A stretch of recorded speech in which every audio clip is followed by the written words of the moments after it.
Hello, chat. I see there's only one person in chat, but hello.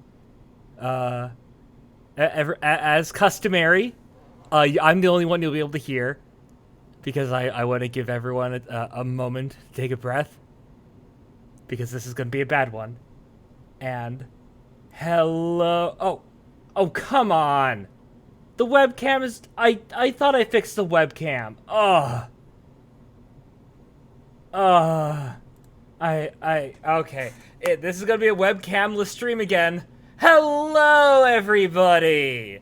As always, my Logitech webcam has decided to not work. Shit balls. All right, whatever. So today I'm joined by, as always, Popcorn because I don't think she has anything else to do. Not really, no. Oh. Hey guys. Oh. Uh, I Yeah. was, Go ahead. I was just gonna say she, her. Yep. And we also have Carmen. Say hi, Carmen. Hello. Same. Yep, and Carmen is new here. I know Carmen through some nerdy World of Darkness shit, and they were interested in joining us on this excursion into Onion Town. So, oh yeah, hi Rose. Yes, we are doing an Onision book. So today, as Rose has said, we are going through Reaper's Creek. Now, some backstory. Onision is a shit person who allegedly, this is all alleged and opinion. Onision is a shit person who allegedly groomed and coercively raped multiple young women. He got the attention of Chris Hansen, who unfortunately totally foobarred the investigation into him, and now he might not face any criminal charges, but whatever.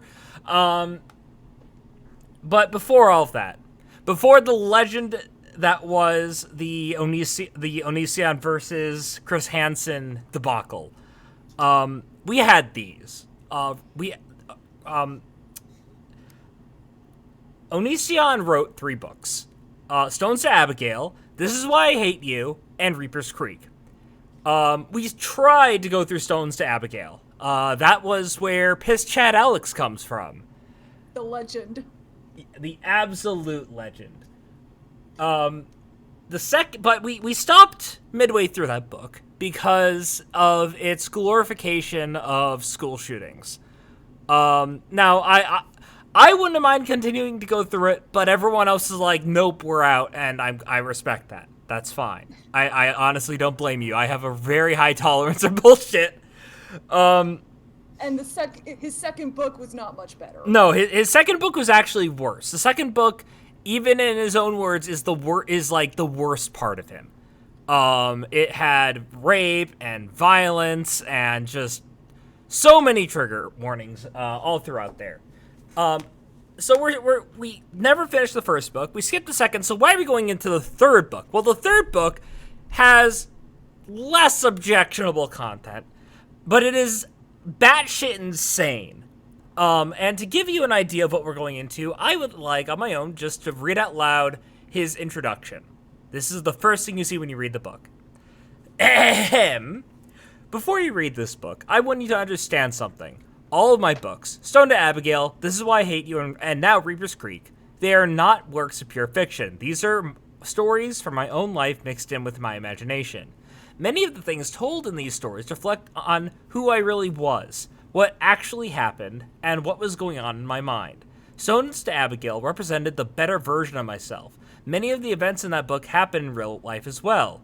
This Is Why I Hate You represented the darker version of myself. Various aspects of that book were derived from my actual life too, but this one is simply myself, who I was, both good and bad, during the time the story takes place. As you read, I leave it up to you to decide what events really happened and what is a product of creativity. Oh no.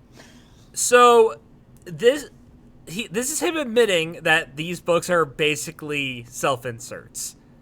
But moreover, as we go through this book, I want you to consider that this portrayal of this character is Onision as he sees himself, the good and the bad. This is like this is how he truly pictures himself in his entirety.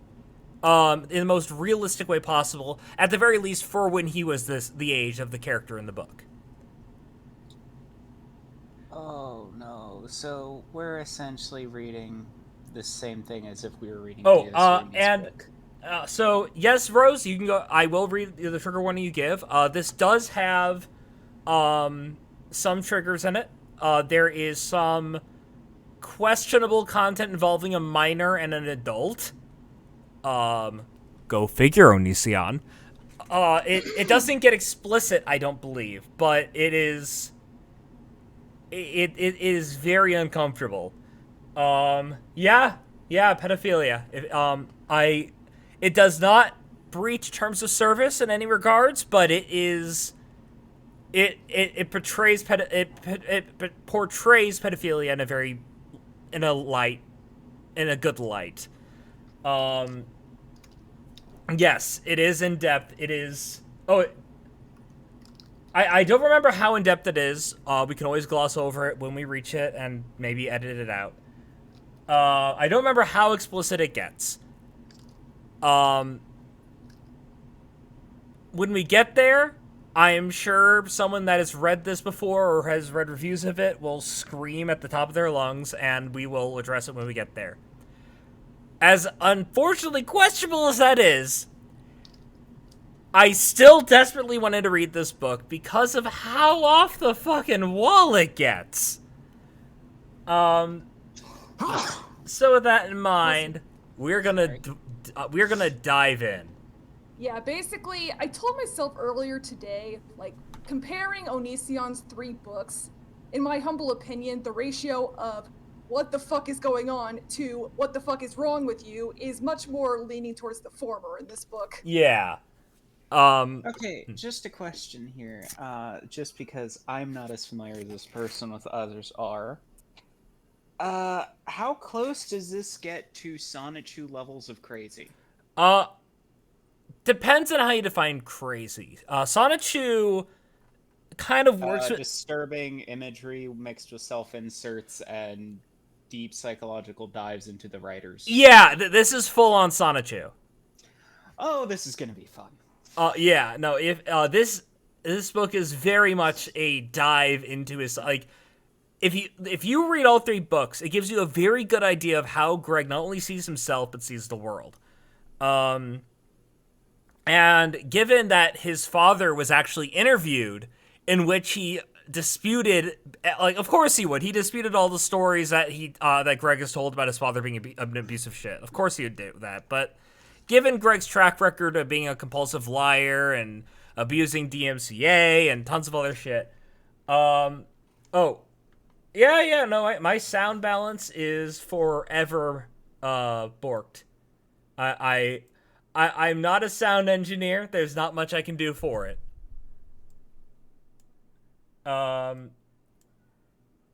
Do let me know if I ever get too loud or too quiet.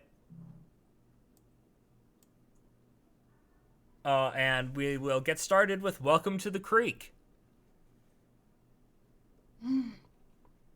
Now, I'm willing to take up narration. Are either of you interested in playing a bratty asshole?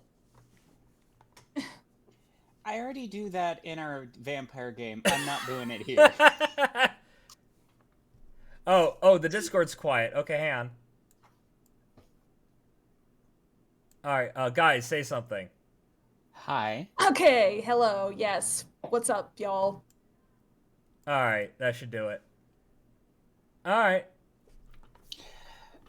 Popcorn, you want to be the asshole this time? That's fine.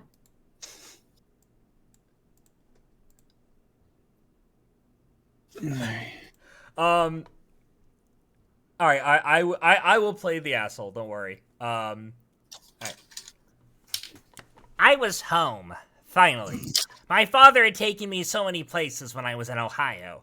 He bought me so many things, but maybe that was just to make up for the missing child support payments. Everyone seems so worried about their ex. Like, everyone seems so worried about what their ex would do with their money, as if they were a completely different person than who they originally fell in love with. What made you trust them in the first place? And why did your trust suddenly go away? Because my mom left you. Now that is an opening paragraph right there. Wow. That is a lot of run on. Wait, did he start a sentence with and? Yeah. Yeah. Oh boy, this is gonna be fun. And just because we have people here that don't know about Onision, Onision has gotten married and divorced twice before this, and he is frequently loudly complained about the alimony payments he's had to pay to his first wife. So keep this in mind as we go through him talking about marriage. See, the apple doesn't fall from the tree. I couldn't hear much of anything over a furnace blasting in my ears. The tiny window at the base of the bed my stepdad built me allowed a subtle glow of light to peer in. I crawled over to the window to see my sister Joanna playing outside with our geese. She was happy to be home as well. Summer this year was strange. There was a girl there. When I looked at her, it felt like she was staring right through me. She had curly brown hair. Her parents were both from Latin America. She was so cute. She was my favorite part of church every Saturday, and the entire state of Ohio itself. Wow, so... Wow, so just jump a bunch of nations together. Let's say we got Latin America, the United States, and we got Ohio. Like, and the best part of all of this is Carmen here plays a woman from Latin America, and specifically Mexican American. Yeah, and we also have Popcorn here that is from Ohio. Yes.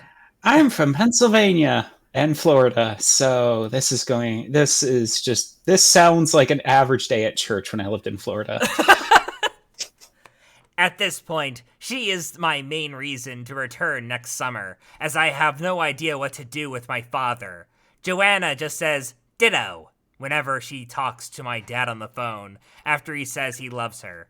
I wonder if he has caught on to the fact that she says that because of the things my mom told her about her biological father, things I think might be true. I climbed down my bed, hanging by chains over my water heater, washer, and dryer. That's right, I live in an 8x6 box. It sits by the kitchen in my 900 square foot home, but it's paradise here. When I'm at my dad's house, I feel like I'm in some kind of cookie-cutter Christian bubble cult. Everyone smiles. Everyone is doing... something. I'm at the next part. You want me to just continue till you catch up? If I could... I'm so sad. Why is it doing this? I got it from here. Until you can get your thing fixed, I got it. Yeah. Doing something, going somewhere. But how can they ignore how corrupt they are? I see them showing off their pearly ivory teeth every time they see me. They're hiding from themselves. They are breaking many fragile people they encounter and smiling just the same. Okay. Oh, so they're Mormons. Alright, I can pick up now. Walking outside, my stepdad is working on making another bed with his bare hands. My father is actually a bear. My stepfather is a bear. Oh, so he's making the bed from his bare hands. Okay, correction, they're not Mormons, they're Amish. I'll feed the poo bars when I feel like it.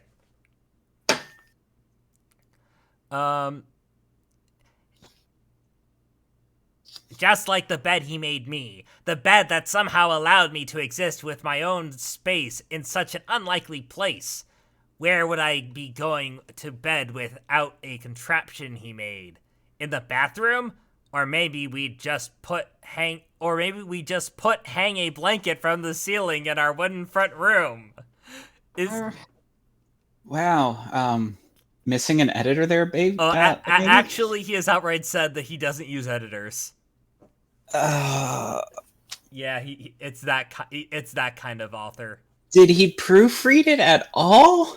Um, Obviously not, because we just put hang a blanket. First draft. oh no, actually, there's something coming up. Oh no. Hi, Papa, I said as my stepdad chipped away. He looked up with his goofy mustache bending to his smile. Hey, do either of you want to play the dad? Hey there, Greg. I'm making a bed for your cousin Rod.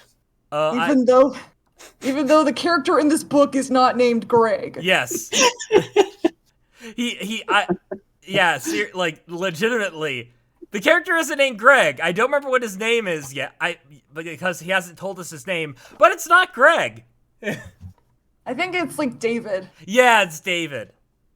So remember how I almost wonder if this was like a second like edition, and the first edition didn't have the opening that basically admitted that this was a self-insert. Yeah. Yep.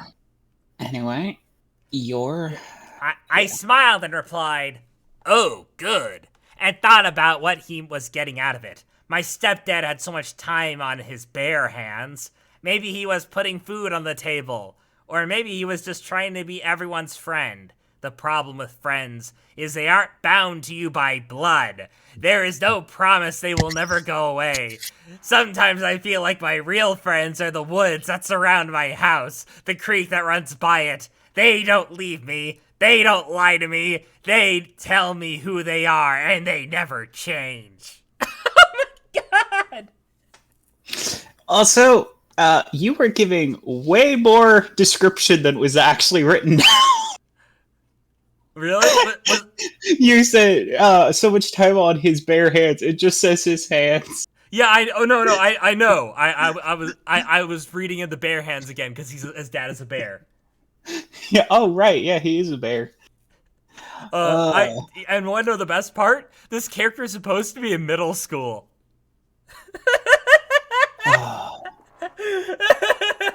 In what era? I just imagine like a 6th or 7th grader saying all this.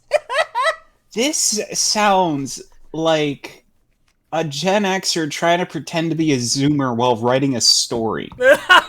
You know what? That is true. That is actually true. Greg is Gen X. He was born before 81? Yeah, I think so, yeah. Holy. Swift, the answer to that question is yes. Yeah, if anyone can confirm Greg's age, that would be appreciated. I think this was written a few years ago, but yeah, I believe he is Gen X. He doesn't look it because of the because I believe he got plastic surgery, but yeah. I have no idea what he even looks like. So. Now the sister. Well, I'm doing the dad, so why not let Popcorn do that one? All right. Popcorn. Sorry, I clicked the wrong button, and now I need to find my spot again. You can just search on me.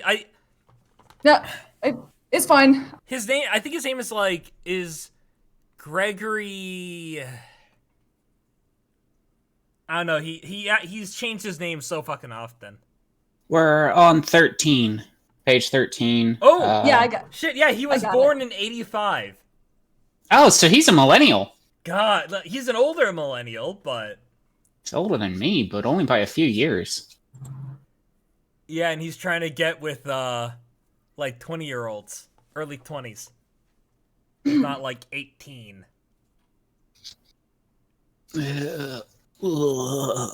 Yes, this story is written by Gregory Dickbutt. What is this dude? Theseus trying to marry Helena Troy when she's 12? I mean, yes. Okay. All right. Hey, dork! Belted my sister, who was no longer playing with the geese. Oh, hi, Joanna. What are you doing? I said with a smirk. She replied, None of your busyness, loser. I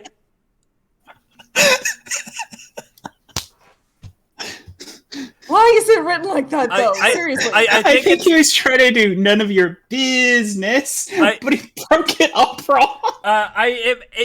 That might be a result of the formatting. Like that was like before business was like the busy was on the previous line and then nested on the next.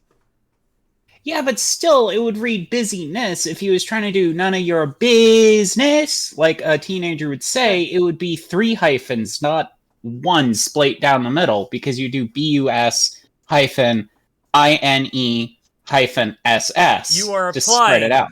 far too much education to this.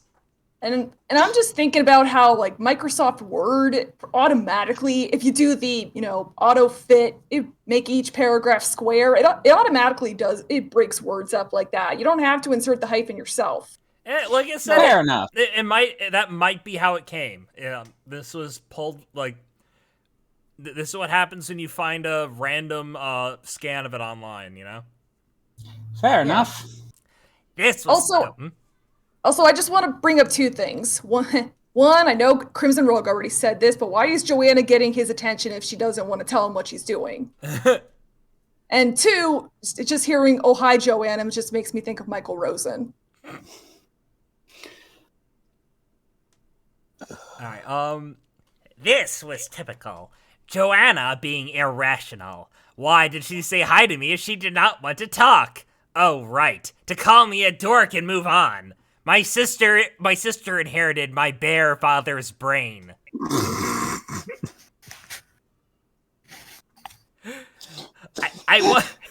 Sorry, you just keep killing me with the bear thing.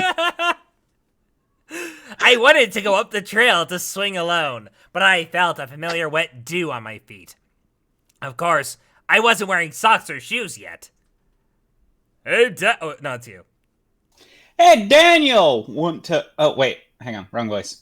Hey, Daniel. Want to come up and help me out over here? My stepdad was trying to insert a section of the bed into a supporting pole, but the teeth of the headboard kept wobbling around, making it a 2-man job. My stepdad was a tall man. Maybe 6'1", which is actually pretty short for a bear. He had a haircut like he was in the Beatles band, but the caterpillar above his lip threw the look off. I always admired how healthy he looked, because most everyone else his age looked like they were well on their way to getting diabetes or shot by a hunter. So, let's see. In 3 pages in this story, we've got misogyny and fat shaming. We're on a good roll here.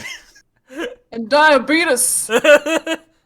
Also, I don't know if Ohio's anything like rural Pennsylvania was, but I don't know a single person who was stupid enough to run around outside barefoot. There was a lot of rocks and bees. Can you pick up where page 3 ends? Because it gets cut off for me. Did you open this in like Word or something? I opened it in Google Doc. I opened a Google Doc too, and it's still fucked up for me. It's fucked up, but it's just I've got this grid here, so I drop it down. But actually, next line is me anyway. So, what are you waiting for, kid? Oh, okay. No, it's actually fully visible in Open Office, so I'm just gonna use that. All right. Just give you a sec here.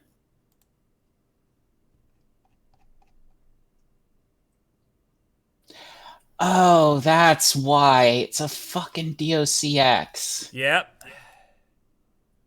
I would convert it, but I don't have an active account for Word anymore. I lost my login. I lost my PIN number. I have one for my work, but there's no way I'm going to use my Department of Labor account for this shit. I use Scrivener and Grammarly at this point. Oh, wait. Hang on. I need to, let's see here. Hang on. Give me a quick moment. Browser source, latest follower, chat box, alert box. Which one? Ah, here it is. StreamKit voice.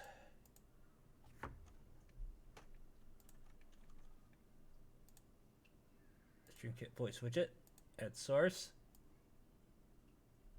There. Now you people can see who's actually talking. Yay! Okay. Oh. Yeah, okay. It's your line anyway, so go ahead. Okay, yeah. What are you waiting for, kid? My stepdad asked. I replied, "Sorry, Papa. I gotta go grab shoes. 1 second." He replied with a dad-like frustrated but friendly voice. Alrighty then. You don't have bare feet. You wouldn't need shoes if you got my feet, son. Why didn't you embrace the bear like your sister did? In the background, you just hear. Oh, I wish I had an old gas lantern, because if you take the glass off and roar into it, you can make the Disney bear noise. That's how they did it. Oh, I'm wow. dead serious. That's how they did it. They would use an old lantern one. They would unscrew the glass part, hold it up to their mouth, and then roar into it, and it muffled it into the bear noise. Huh. Why were my stepkids hobbits? Slipping on. Also, I ask again, why the fuck weren't you wearing shoes to begin with? Slipping on some shoes inside, I ran back out and pushed the teeth. Oh, it's because he wanted tetanus. So I ran back out and pushed the teeth of the headboard in the associated slots so he could firmly put the side of the headboard into the supporting beam. My stepdad said, Thanks, buddy. I'll let you know if I need help later. The baseboard should be no problem, as it's shorter, though. I laughed and hugged him. I'm going up the hill, Papa, I said. He replied, Okay, kid. Running up the hill, I got hit by a lot of stickers. Those are plants that basically get stuck to your clothes by hooking them with their sharp prongs or by otherwise having a natural adhesive on them. They're all called stickers. I'm a scientist. Oh, God, of course! This is why you don't run around rural Ohio or rural Pennsylvania barefoot! I have gotten too many of those things wedged in my feet. This really does bug me. This is the detail that's irritating me the most. It's like, why are you barefoot? I didn't really worry about the stickers at this point, however. It was the nettles I was afraid of. Those push little needles in your skin and cause pretty significant pain. Oddly enough, if you boil them, apparently they make a decent soup, but make no mistake, they are basically the jellyfish of plants. You know, I will say that him talking about stickers and nettles is actually more what I would expect from a middle school kid. I mean, yeah, I guess the guy does have that kind of brain. Well, yeah, when he starts talking about like non-edgy shit, then he actually sounds like a middle school kid. Though these sentences are very clunky. Did he not read any of these out loud? Of course not. Uh, And remember, some people paid for this shit. all I ask is anyone who's paid for this book, why? Because they wanted a physical copy, and they're a YouTuber, which I can respect, but otherwise, no idea. Getting past all the stickers, I was finally to it. The tree. The massive, beautiful tree with a rope hanging down, just at the right length so you could swing on it without smacking your body into any nearby trees. That was all one sentence. Now, Greg, just wrap that rope around your neck. Okay, okay, that was dark. I apologize. Wow. No, don't apologize. I think I made a Holocaust joke back with the Empress Teresa stream. Well, this is a self-insert of Oni-san, so it was dark, but it was too easy. You have a rope hanging from a tree in one sentence.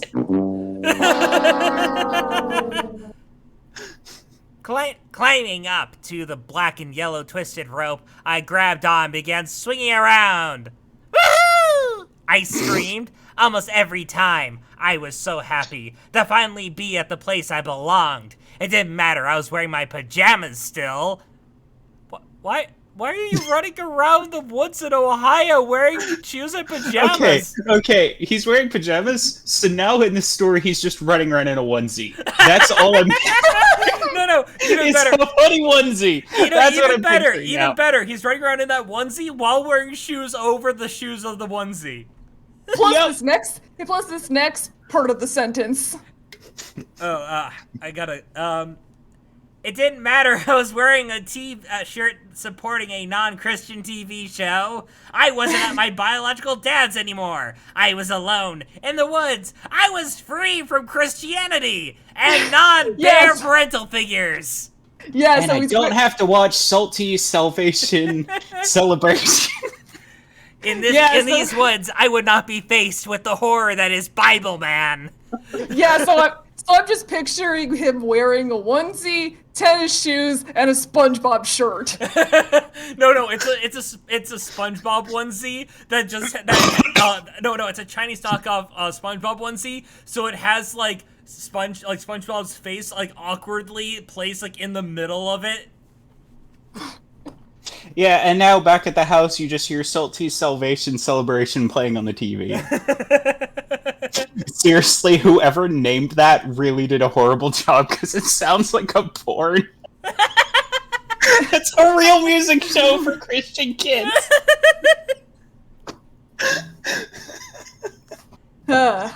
Suddenly, I saw the face of my bully show up in front of my eyes. It was Philip. Immediately after, everything went black. I felt a small amount of blood dripping down my stomach. My eyes were closed. Without opening my eyes, I rolled backwards onto my back. I opened my eyes and saw only trees above me. I was outside, in the woods, alone. The birds were chirping. The sun rays were peeking through the leaves and pine. The air was so beautiful smelling, I could hear little insects crawling around me, minding their own business. Everything was right where it should be, except for me. What happened? Did I forget to take my meds again? Okay, there was something else I wanted to say, though. What? It's just a small thing. For all future reference, as we read this story, I am Christian, and so is the rest of my family. What's wrong with wearing a non-Christian TV show shirt? Right. Greg is a he's a fedora atheist. Yeah. But I mean, come on, my mom is very Christian, and I got her a t-shirt with a quote from Friends on it last month. Yeah, and for clarification, while I may be a Hellenist, I did grow up Mormon, and we didn't have this issue either. The only thing you weren't allowed to do is drink soda. Which it depends I now on rebel. It depends on the Mormon sect, but yeah, I was also only in it for a kid. By the time I was in puberty, I kind of got what's the word for when you get I got shunned. Yeah. I mean, if they didn't shun you then, they'd definitely be shunning you now. I mean, I worship Medusa. Why the hell wouldn't they be? But yeah, Greg he's a fedora atheist. This was a lot more clear in the second book, but he has a real disdain for fathers and God. Yeah. And it's going to become very clear later in the book. Is he by chance on par with an atheist plus? No. Atheist. I think he didn't like Atheist Plus because it told him how to be a good person. And he thinks he's already perfect. So he's got the arrogance of Atheist Plus, but he doesn't like being the good person. He's like OG. He's like an even worse OG Amazing Atheist. Oh Lord! Wait. Amazing Atheist or Thunderfoot? Yes. Okay. Like both. Gotcha. Like both. Like the same. Like the amazing atheist crassness with the simplicity of Thunderfoot. Oh, there is a horrible joke we can make off the next line with the t-shirt. All right. Looking down, I could see the white t-shirt I was wearing now had a hole in it and a blood spot. I had fallen off the ropes after I fainted. Why did I see Philip's face? Because you just had your first crush. That is way tamer than what I was actually thinking. But I'm not going to be that crude. He saw Philip and had a nosebleed. Walking down the hill and into the yard, Joanna said, with her plastic brown teenager haircut and her clothes that were too tight for her plump body type. That is just... oh my god. More fat shaming! Yay! She's talking through her hair and clothes. It's just... No. She, like, all right, Joanna is not actually part bear. She was adopted. She is actually she's cousin it. Yeah, she's cousin it. Yep, that's my headcanon now. Thank you. So, all right. Oh god, this is hilarious.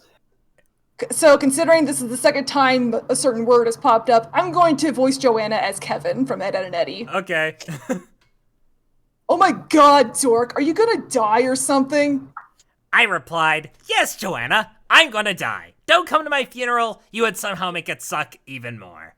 Joanna yelled back a fake laugh as I walked into the house. She had nothing else to say, and everybody clapped. Seriously, that sounds like an "and everybody clapped" line. Yeah, it does. Oh god. Stepping across the wood floor, my mom painted white as a result of our pets peeing on our former carpet till it was unbearable to have around. Wait, what? Stepping across the wood floor, my mom painted white as a result of our pets peeing on our former carpet till it was unbearable to have around. I walked into the bathroom, now putting pressure on my wound. Okay. Terrible sentence structure once again aside. Why did you have to paint the floors white? Why couldn't you just switch out the carpet for wood? That would have been enough. And that's my 2 cents. Why didn't they just put down linoleum? I took off my shirt and threw it in the tiny trash bin. Looking into the bathroom mirror, I gazed at my own face. Same Daniel as always. Sharp jawline, acne on my face, bushy eyebrows, abnormally tall for an 11-year-old. Okay, so you're 3 feet tall instead of 2 feet tall. Got it. He's 11! All of this that has happened thus far, he's fucking 11! Yeah, and legit, abnormally tall for an 11-year-old male is like 3 feet tall. Guys do not start growing until they hit 16, until they hit like 13 or 14. My brown hair was so boring. I thought about dyeing it all the time, but my mom said I was too young. Looking down, I could see my wound. It was actually incredibly superficial. Maybe the sharp stick I'd fallen on when I blacked out had hit a rib. I imagine if I was hit somewhere else, it would have at least dug deeper. Crawling in my skin, these wounds, they will not heal. Maybe God took my rib to make me the perfect mate. And that is what left the blood behind. Time for my favorite part. Pouring hydrogen peroxide on my wound and watching the science project explode in front of me. Ew. What the fuck? Like, ow. I felt like I had enough outdoors for that day. It was time to retire to my bedroom and play video games the rest of the day. My game of choice, Metal Gear Solid, a game that had been unwittingly programmed my worldview, causing me to prematurely judge and reflect on aspects of our world I would have not considered until it was at least an adult without it. English! Too much hard for you? Go on school! All your base are belong to us. I also love that somebody bought a 11-year-old Metal Gear Solid. Wait, when? To be fair, I got like several M-rated games when I was. Wait, no, we didn't have the M rating when I was 11. I think I don't think the ESRB came out till I was 12. Holy shit! Yeah. Wait a minute. Metal Gear Solid wasn't out when he would have been 11. Like, all right, well, even the PS1 one wouldn't have come out till 94.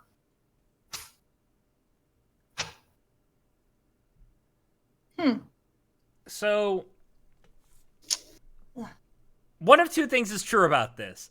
Either this character that Greg is that Greg is filling in for himself. Either this character was 11 in 1994, or this takes place in modern day, in which case, why is he playing Metal Gear Solid?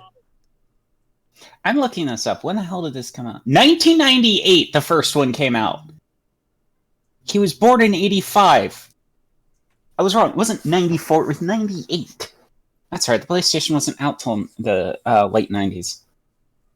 Yeah. Yeah, no, Rose has a point. We're logicking this too hard. Mom gets home at 5 o'clock. End chapter. And so, yeah, that was chapter 1. That was The cold glass.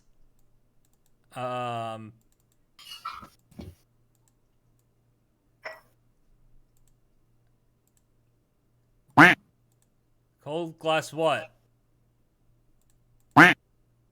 The cold glass smack. Ah, okay. My mom was a little late getting home. Traffic. That's a complete sentence. So, you see, my mom was a little late getting home, Mr. Traffic. She threw her keys on the table and hugged her husband, my stepdad, Donnie the Bear. Oh, so he only gets a name in chapter 2, huh? Wait, hang on. If it's her mom, and he said that he had a stepdad, then isn't it kind of implied? Yeah. Is You're what logicking implied? again. All right, yeah. But is what implied? I honestly don't... No. Okay, so the sentence says she threw her keys on the table and hugged her husband, comma, my stepdad, comma, Donnie. Basically, it's they're asking, wouldn't him being the dude's mom's husband imply he's the stepdad? So the fact he has to specify husband and stepdad. He already said he had a stepdad, and then she comes home and it's like, it's her husband. His stepdad. Like, yeah, we know. Oh, okay, Yeah. so we're just referring to the Department of Redundancy department. Yeah, exactly. Yeah. Okay, this is me. How are my kids? Oh wait, no, that's not me. That's my who's kids? gonna? Fuck it, I'll do both. How are my kids? All right, yeah, you can do that. My mom asked. Papa replied, These little rascals. They're alive. this time.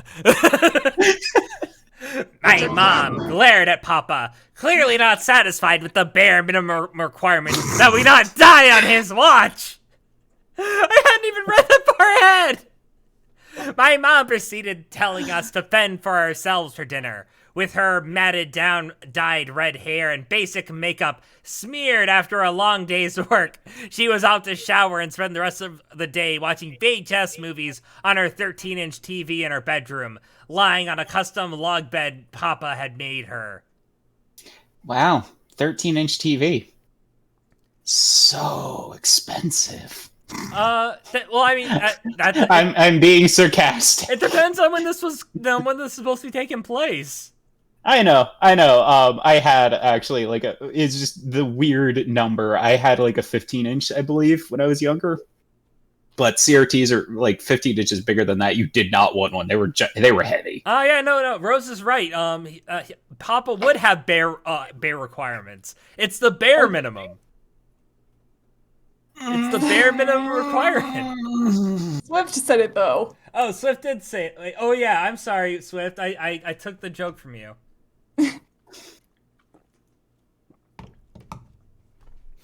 Oh, that's awful. Joanna walked into the front room and yelled through the door to my mom, asking, Oh, darn it! Hold on. Heck. Page 22. Okay. All right, Joanna. Hey, Mom, can I go to Uncle Matt's house for the bonfire? My mom screamed back. I don't care! So Joanna immediately smiled and ran off to get her jacket. I wanna go! I screamed after Joanna. Joanna replied, I don't care, just stay away from me. Dork!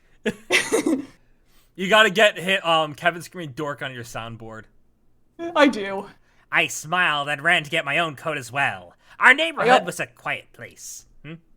I mean, I was just gonna say, I already have the most iconic Ed, Ed and Eddie sound effect on here. Oh?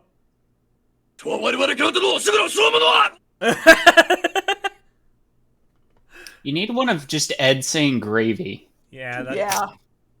Yeah, as you're gonna learn, Carmen, Popcorn loves Ed, Ed and Eddie. I really do. Yeah, I grew up on it too. I'm right there with her. Though she does need some Courage sounds because Courage the Cowardly Dog has some great sound clips. Return the slab! Oh. Oh yeah, and my brain hurts, that one too. My brain hurts from Monty Python? Yeah. Mm-hmm. Our neighborhood was a quiet place. We lived in the middle of nowhere. Our neighborhood's houses were a good 1,000 feet from one another, at the very least, leaving us to easily mind our own business at all times. Speaking of Courage the Cowardly Dog. A creek ran through our small village of nowhere. Mostly family members were in the area, which is why my mom clearly had no problem with us running over to the bonfire after the sun had already gone down. To get to my uncle's, we had to cross a bridge that was falling apart. It had boards with giant nails punched through them. The boards weren't quite parallel or consistent in width or length. The bridge handrails and support system were made up of metal cables, tiny wires wrapped around one another, slowly rusting over time. To say the bridge was not appropriate for a child as young as myself would be an understatement. But my mom didn't care. She's trying to kill you. My mom frequently sent me across the bridge. She always looked so disappointed when I came back. Also, I'm just looking at this. I'm just hearing, she didn't care if we go to the bonfire? Yeah, because you're going to sacrifice. Also, did he at any point so far take off his onesie, or is he still running around in a t-shirt? I'd like to believe that. Yeah, no. He just took the shirt off. He only took the shirt off. He kept the onesie. All right. If at any little point, hole in the onesie. If he does not say he is wearing a different outfit at any point, we're to presume he is wearing a onesie.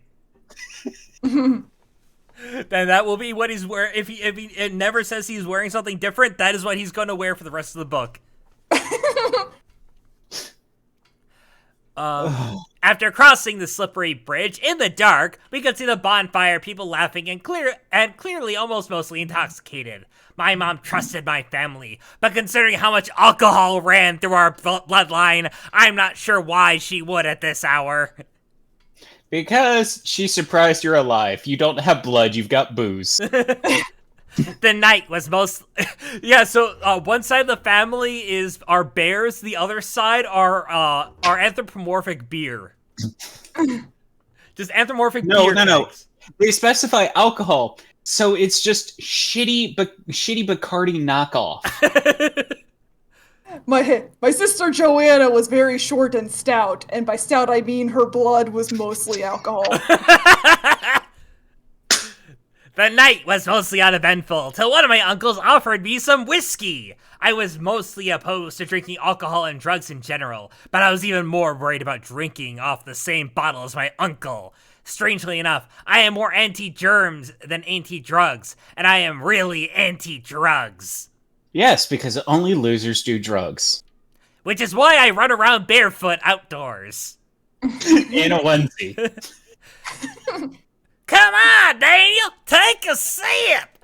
my uncle screamed. He was the oldest of all the kids in my mom's immediate family and lived across the creek from my Uncle Matt. The other family members around the fire got quiet as I replied to him. No. But my uncle did not like this answer and said, "What are you, some kind of wussy? Take some whiskey." I again said, "No, I don't want any." My aunt, just to my right, looked at me and said, anyone want to be the aunt? Come on, Daniel, it's just whiskey. I sat there silently, angry that an otherwise good night was turning into an awkward situation where my own blood was trying to infect me with a lifelong addiction. I saw what it did to them. I didn't want that to be me. But I don't know why you're worried. Your blood's already 90% And then whiskey. everybody clapped. My uncle hollered, sitting opposite of me around the bonfire. Here! As he threw the bottle to me. I didn't even try to catch the bottle, and it smacked against my knee, breaking it instantly. Immediately, I jumped up and yelled, "I said no! Why did you have to ruin my night?" And before he could respond, I stormed toward the bridge to go home. And everybody clapped. Okay, but seriously, it broke his knee or broke the bottle? Because beer bottles are very strong glass. They specifically said whiskey, so I'm assuming the glass broke.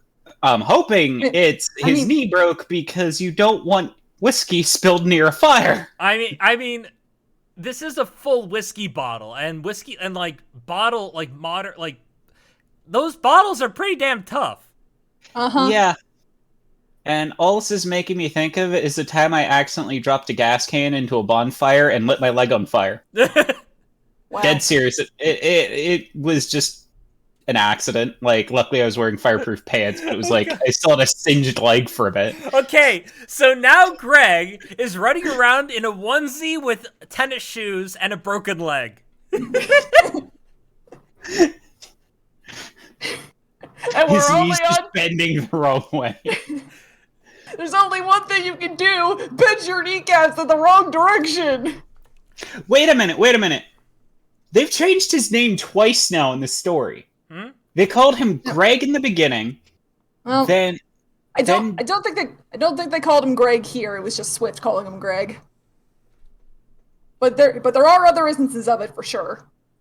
Yeah. Yeah. Oh, I didn't mean here. I just meant earlier in the story they called him Greg. The character's actual name is Daniel, but Greg is the author's name.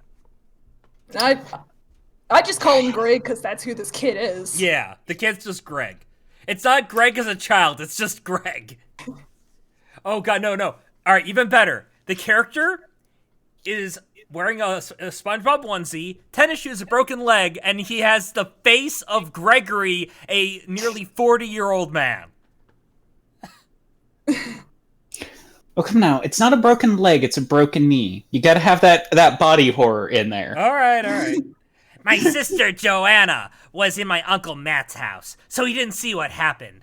She didn't hear what they screamed after me as I walked away. I limped, but that's beside the point. And I was so upset. I didn't process what they said either. Full of rage, my whole walk home seemed instantaneous, despite the walk being about a quarter mile in distance. Okay. So, that little bonfire lasted an entire page. That was pointless. Also, the way that was worded, I'm just picturing, like, a chibi version of Vegeta walking away fuming with, like, the angry aura around him. You know what the worst part is? This takes place in rural Ohio. How is he seeing where he's going? Yeah, that's a very good point. Yeah, who does talk like this? Yeah, it's like, at least R.L. Stein was smart enough to put the kids were using a halogen lamp so they could see where the hell they were going. Apparently he's got night vision, so I guess headcanon he's got cat eyes or something. The timely shower I took daily was spent in silence on that night. I just stood there, brewing, staring at the knee that had been impacted by the whiskey bottle. This would only further my frustration with people who drank alcohol. I would have understood if I was at least drinking age, but they didn't care. My mom trusted them. Why? They didn't even offer to take me to the hospital. What 11-year-old takes a shower? When you're 11, you take bubble baths. No, I mean, I think what is what's more unrealistic is that he willingly takes daily showers. That's true. I think with me, I was given bubble baths because it would bribe me to take one. My head slammed against my pillow, right next to the blaring furnace that heated my entire tiny house.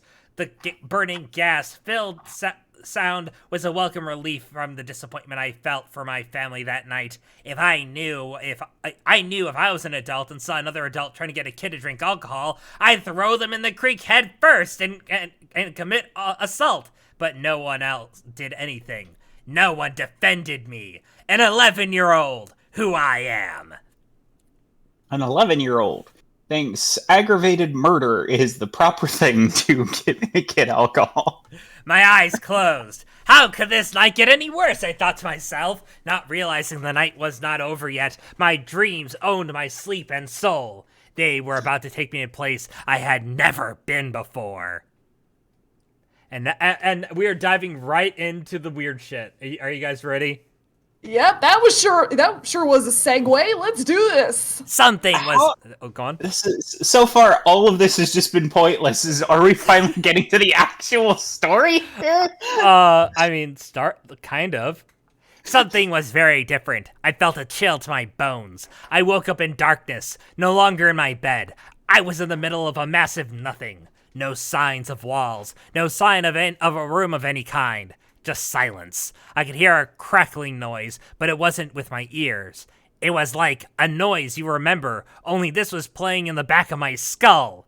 I went to touch the back of my head when I was interrupted by another non-audible noise. I was interrupted by another non-audible noise. Accompanied by invisible sights. I touched non-touchable things. I saw some shit, man. Do you think he meant to put barely audible? Because that doesn't make any sense. It was a voice, but it was speaking a language I had never heard before. I looked up and saw a warped face. It was at this point I knew I was not in my world anymore. I was in a dream. Despite the warped face now being closer to my eyes than before, it remained hard to make out. Like my eyes were sleepy, causing an intense blur. I could see their body clearly. Their long, skinny legs, their stick-like arms. I could even somehow see their spine protruding outward and hunched forward despite me having no clear sight of their back. In dreams, I can hear things most can't, including non-audible sounds. I can see things most can't. I have no explanation. I have no explanation. Cognitive abilities and what? I have no explanation. Explanation. I have no explanation. Cognitive abilities in a sleeping state. What? Well, okay, so and apparently he has the ability to write in his sleep too. Okay, so this is just making me think of minor Cyberbug spoilers, making me think of the ending where you're like, I can taste purple. Yeah, Rose has a point. I can hear light. So yeah, Rose has a point. The summary of this entire paragraph: he dreams better than you. This alien. Swift is right. It's a bugbear. This alien figure spoke what I can only remember as sharp, aggressive whispers. God, it's a librarian! I was paralyzed, unable to escape, a perfect victim for whatever the creature wanted to do to me. This is what a fly would feel like, trapped in a spider web. Only I couldn't struggle. I was paralyzed, physically and mentally. The alien graced the back of my neck with its twig-like fingers, commenting that it loved the feeling of rust. Anyone? Just me? Okay. I like it when the red water comes out. Also, I have a more dated joke for the thing with this spider. Oh. Now, James, we just want you to go to sleep in your giant peach. No. I don't know why you're struggling so much. Did you lose your ability to understand English? Let me wrap you up in my little web here and then stick you against the wall. You'll be fine, I promise. In your little SpongeBob onesie with your broken knee. But it was accompanied with the sensation that I was being choked. As the alien pushed their finger into my neck, I could see from another perspective within the dream that they had submerged half their finger under my flesh. As if my soul was outside of my body, I could see myself being impaled by this cold gray creature. My eyes turned black as I began to choke up mud and ash like paste out of my mouth. Did this kid watch The Wall before going to bed? And then suddenly... I mean, I'm not the only one who kind of sees this imagery matching up with some of the imagery from The Wall, am I? Except his is more incoherent. Yeah. It's probable. And then suddenly, the mother. Hang on. Good morning, good morning. Good morning to you. We're so happy. We're happy, so happy. Good morning to you. Hoo-hoo. My mom sang the most irritating way to get me up every morning. I looked over my bed rail and there she was, with my lunch packed, my backpack in her hand, clearly indicating I was going to be late for the bus. She is such a bitch.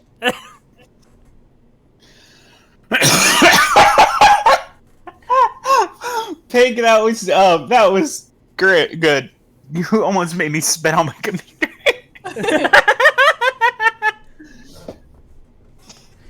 Mom, good morning, Mom. I got fingered by an alien last night. That's nice, dear. I'll call the therapist.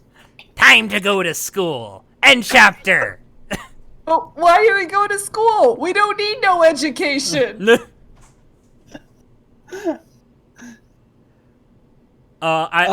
Earlier, Carmen asked me how long these went. I just want to point out we've already been going for about an hour. Oh, Jesus, you're not kidding how fast these go. Yeah. So he once again didn't write that his character got dressed, so he's still in a bloody SpongeBob onesie with tennis shoes on and a broken knee. Yes! The walk to the school bus was cold. The gravel covering the road up the hill to our stop creaked and crunched under my feet. I didn't understand why it was already so cold, but I came from Ohio, the only place I knew for its 90 to 100 degree summers and blazing humidity. Okay, summers don't usually get that hot, but the humidity for sure. The heat he's referencing is eastern Pennsylvania during the summer. That's when it gets to that, but it's like our winters are freaking cold. Maybe I just lost touch with the place I was born. But yeah, I mean, I think. But I mean, granted, yeah, there's some pretty bad humidity in Ohio, but there is no summer. The only seasons in Ohio are winter and construction. It's like Pennsylvania. We've got spring, summer, fall, and we've got winter, spring, fall, and PennDOT.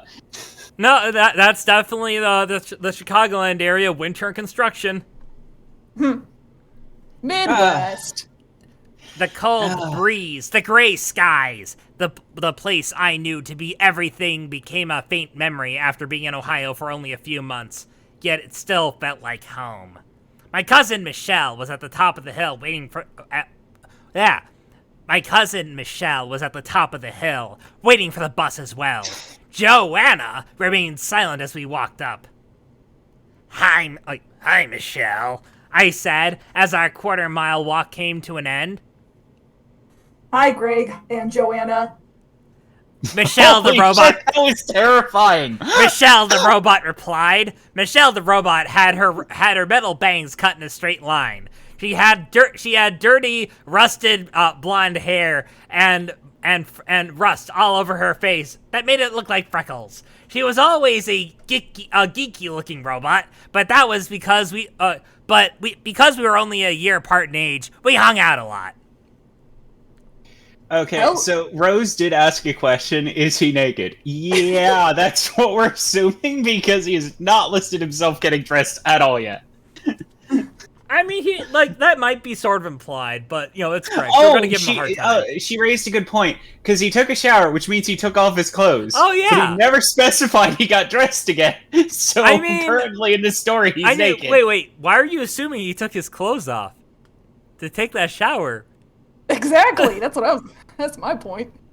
Yeah, so he took a shower wearing his onesie and sneakers. Right, because he never specified he took his clothes off. Yeah, So overly descriptive in some scenes, and so under descriptive in others. it kind of reminds me of My Immortal. Yeah. Now, Although if this was My Immortal, we would know exactly what he was wearing. yeah, we would take 5 entire paragraphs to describe what he was wearing. Is that one of those ones where they describe nothing except they get to the apple bowl and they're describing every little wormhole in the bowl of apples in the exact amount? The only thing that My Immortal describes in great detail is what the characters are wearing. Yeah, it's just this character was wearing this, that, and this other guy was wearing this, that, and this. And then we went and did some things, and then this guy was wearing some stuff, and it was made by X, Y, and Z. My My Immortal is an amazing train wreck. That it is. um, Feels like so long ago when we read that. it's been about a year, I think. Anyway, Yep. All right. it's my go. Yep. How long have you been waiting? Joanne asked Michelle. About 9 years, it feels like. Michelle replied, "Of course, she's a robot, so in fact, she had been waiting for several years." The bus came around the corner moments later. I looked to Michelle and said, "Guess we got lucky with our timing." She immediately replied, Shut up. Suddenly, the bus exploded into thousands of pieces. Michelle was littered from head to toe with shrapnel and went flying over the side of the hill. Joanna was screaming in horror from her own wounds as Michelle jolted around, spitting up blood and screaming, Vacation now. I know. Okay, we've been making the robot joke, but that's actually what's written on the page. Yeah. I know I should apologize. That didn't really happen. But I imagine stuff like that all the time. Oh, I'm God. kind of sick. But by the way, in the second book, the main character imagined blowing up an entire stadium full of people. Mm-hmm. Okay. So my friend's listening, she asked, are you fuckers reading an Easton's fucking manifest?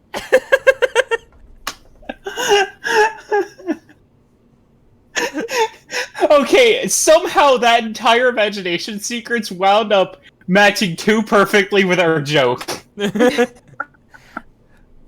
The bus pulled up and took us to school. Just like I remembered, the smell was the same. The stops were basically the same, and the school itself looked the same. Ocean View Elementary, I'm not sure why it was called that, considering there was no ocean nearby, so I don't see how there could be a view of such a massive but distant mass of water. Some of the teachers were waiting for us as we climbed off the bus. Maybe they just wanted to see what we all looked like, despite having no idea which of us was going to be appointed to each class. The first day of school so far was what I expected, orientation. We met a curly brown-haired lady. She was to be my teacher for every subject the entire year. I had the unfortunate realization that I was to be in the same class as Heather Simpson, a girl who had hit on me the entire year prior and was completely yellow. No. This isn't the 90s. O.J. Simpson. It's his daughter. Oh, God.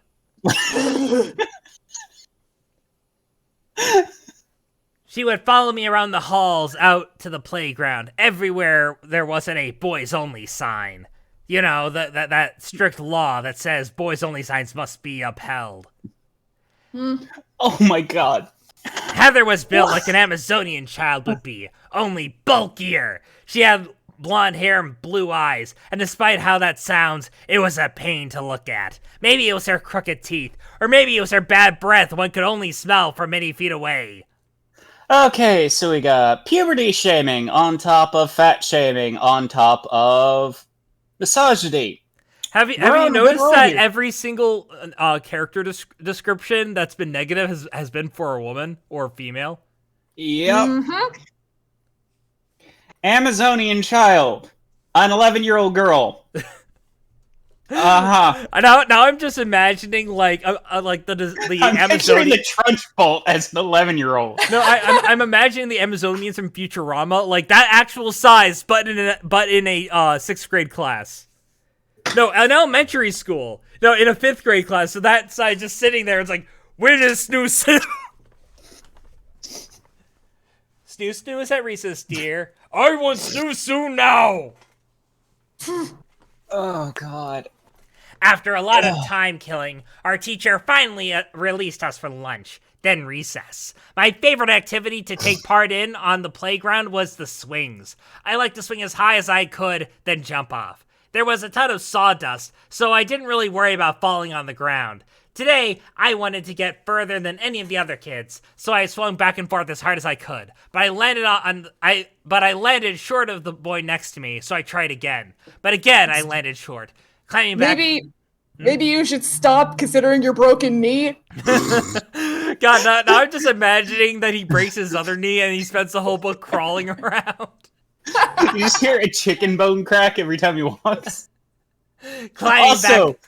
Do you think it was sawdust, or do you think he meant mulch? Because now I'm just picturing a playground full of splinter infestation. God, and like all the kids are playing it, but they're just coughing consistently. You've got the asthmatic kid in the background just like... There's another kid rolling around the ground just screaming, "My eyes! My eyes! The goggles do nothing! Die, people with asthma, die! These descriptors are so awful. Okay. Climbing back on, I thought about what happened last night. How angry I was at my uncle. How none of my family was there for me. And I felt like I lost a sense of any limitations in my body. I swung forward, then back, repeated in a way I barely remembered. And quickly after, I was on the ground, touching the very edge of the border of the swing set area. In other words, I had swung so far, I nearly bashed my head on the pavement just outside of the safe, sawdusted rectangular floor and ended this book.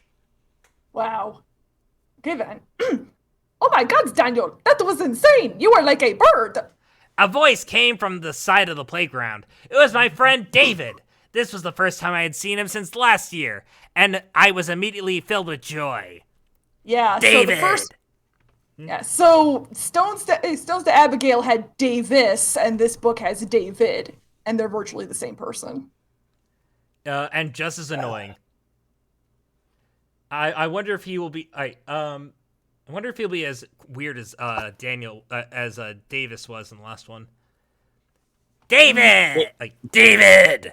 I screamed and ran over to him, immediately going for a high five. David returned my excitement and lifted his hand for a mutual high five. I felt a wet splat on my skin, and I realized I missed a key moment before we slapped hands he had licked.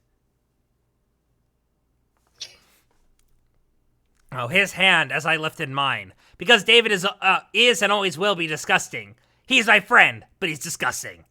That's a yes. Gross, David! I yelled, and David replied not with words, but with a laugh, followed by a snort. David was wearing a yellow and maroon horizontal striped shirt. As usual, he was about 2 inches taller than me, had darker skin than me, had his dark hair cut like he didn't have a care in the world. I saw your sister today, Daniel. She's hot. David belched. I replied, Can you never say anything like that to me ever again, please? David again started laughing. It was like the guy lived to trigger me. You know, judging by the description of David, my Rolf impression is actually pretty apt. Yeah, I was thinking he's got to either be like Rolf or the token black character that racists used to say, "I'm not racist."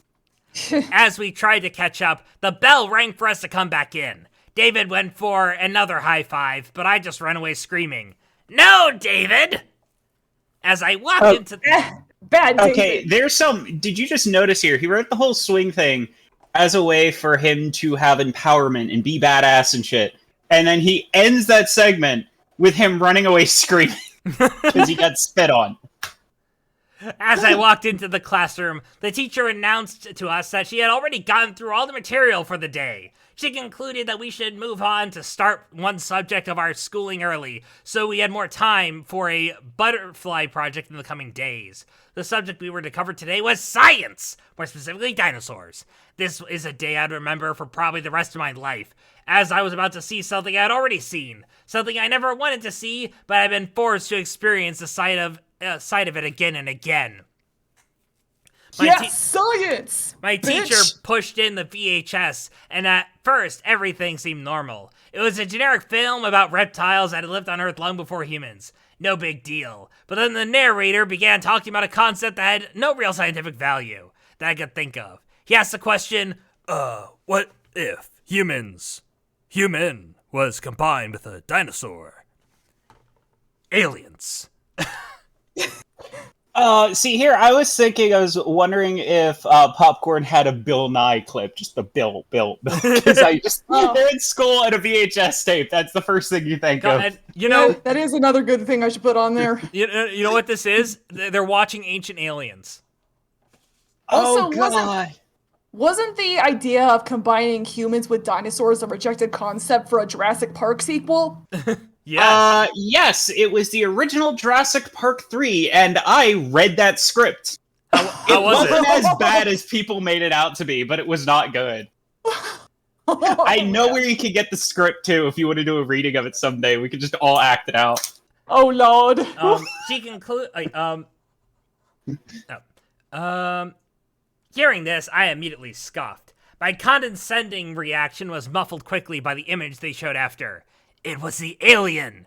They called it a dinosaur human DNA splice, but it was in fact almost identical to what I dreamed of before. The face haunted my imagination.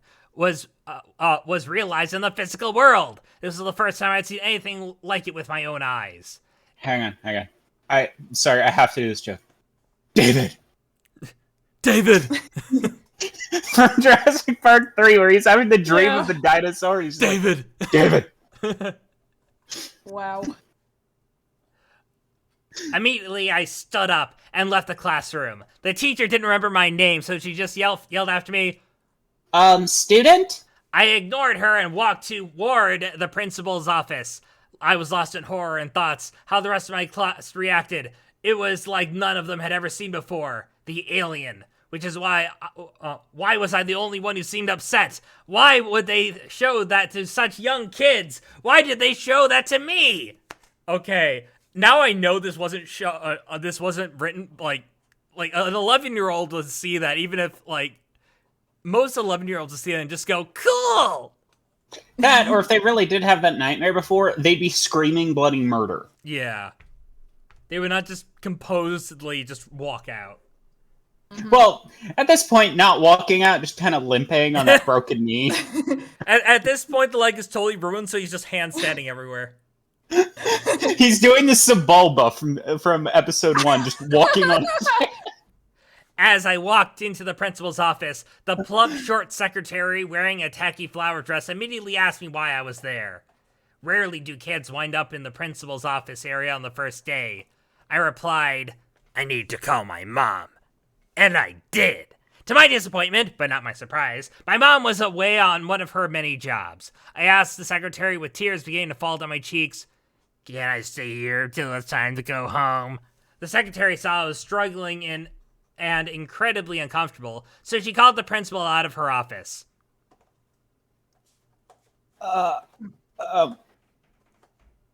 Sorry, just that sentence broke my brain for a second.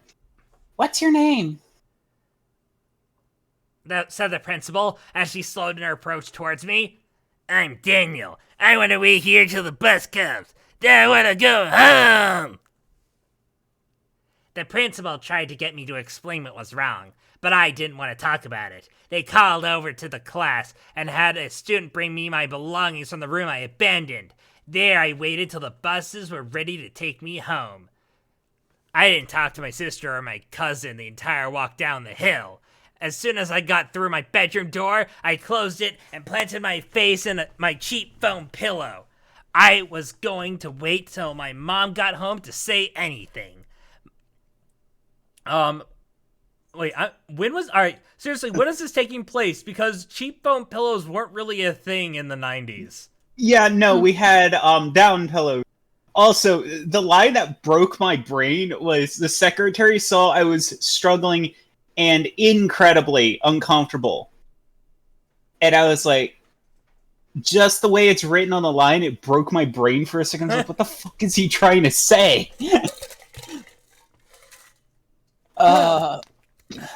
Yeah, memory foam wasn't a thing till like the 2000s. This is supposed to be an all-out-there self-insert, so this would be like early 90s. That would be a down pillow. Dude, do you not remember the difference between down and foam? Yeah, but again, Call of Duty, whatever he was playing earlier. Metal Gear Solid, yeah. So maybe it takes place in the early 2000s? I was gonna wait till my mom got home. I was gonna wait till my mom got home to say anything. My mom was my safety, the only person I thought could protect me. I relied on her for everything, and I knew if I had anyone I could talk to about it, she was it. That night for dinner, we were having lentils and toast. Ew. My mom had put food on the crock pot to cook all day while she was at work. This was common for us, and as we didn't have a lot of money, and food like this was inexpensive. How was school, kids? My mom asked all three of us. Christina, my eldest sister who has decided to start existing, remained silent while Joanna began her usual rant about anything and everything involving her outfits, her hair, her friends' appearances by comparison to her own, or anything else involving her reflection. You know, normal little girl things. Has he described one girl yet that isn't in an offensive way? Even the secretary was described quite meanly. The principal? But the principal didn't have a description, so... Yeah. The principal... Which means the principal's probably a dude. Yeah, this place takes place in a timeless expanse beyond our logical reality. That might be true.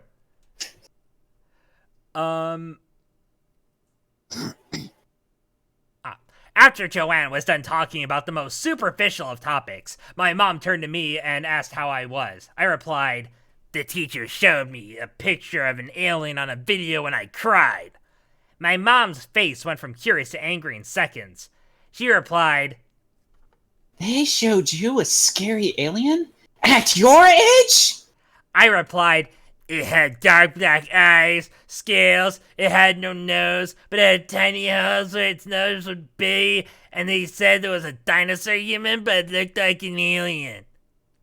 My Joanna laughed and said, My sister... It says my sister Joanna, but the way you said my Joanna was really funny. Wow, sounds awesome, dork. I frowned and looked at my food hopelessly. My sister regularly seemed like a sociopath to me. Unlike myself, I'd never Pictured my bus exploding in the morning. I never understand why she thought my sadness was a laughing matter. My mom spoke again. Well, I'll have to talk to your teacher. My mother, Karen, not even having the emotional strength to nod, I sat looking at my food until it was clear everyone was done with dinner.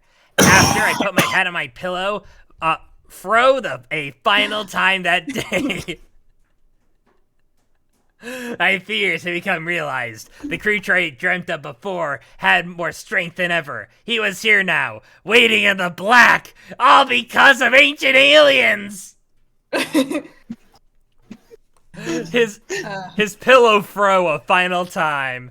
It's not memory foam, it's just a black man's hair. Yeah, I just imagine he puts the pillow on his head and just wears it like a wig. Oh, another Ed, and Eddie reference. Can I keep this wig? Hole in the wall. Oh dear. I'm eager to see if his eldest sister continues to exist after this chapter. Also, Rose, yeah, you're right. It Follows did a better anachristic world than this.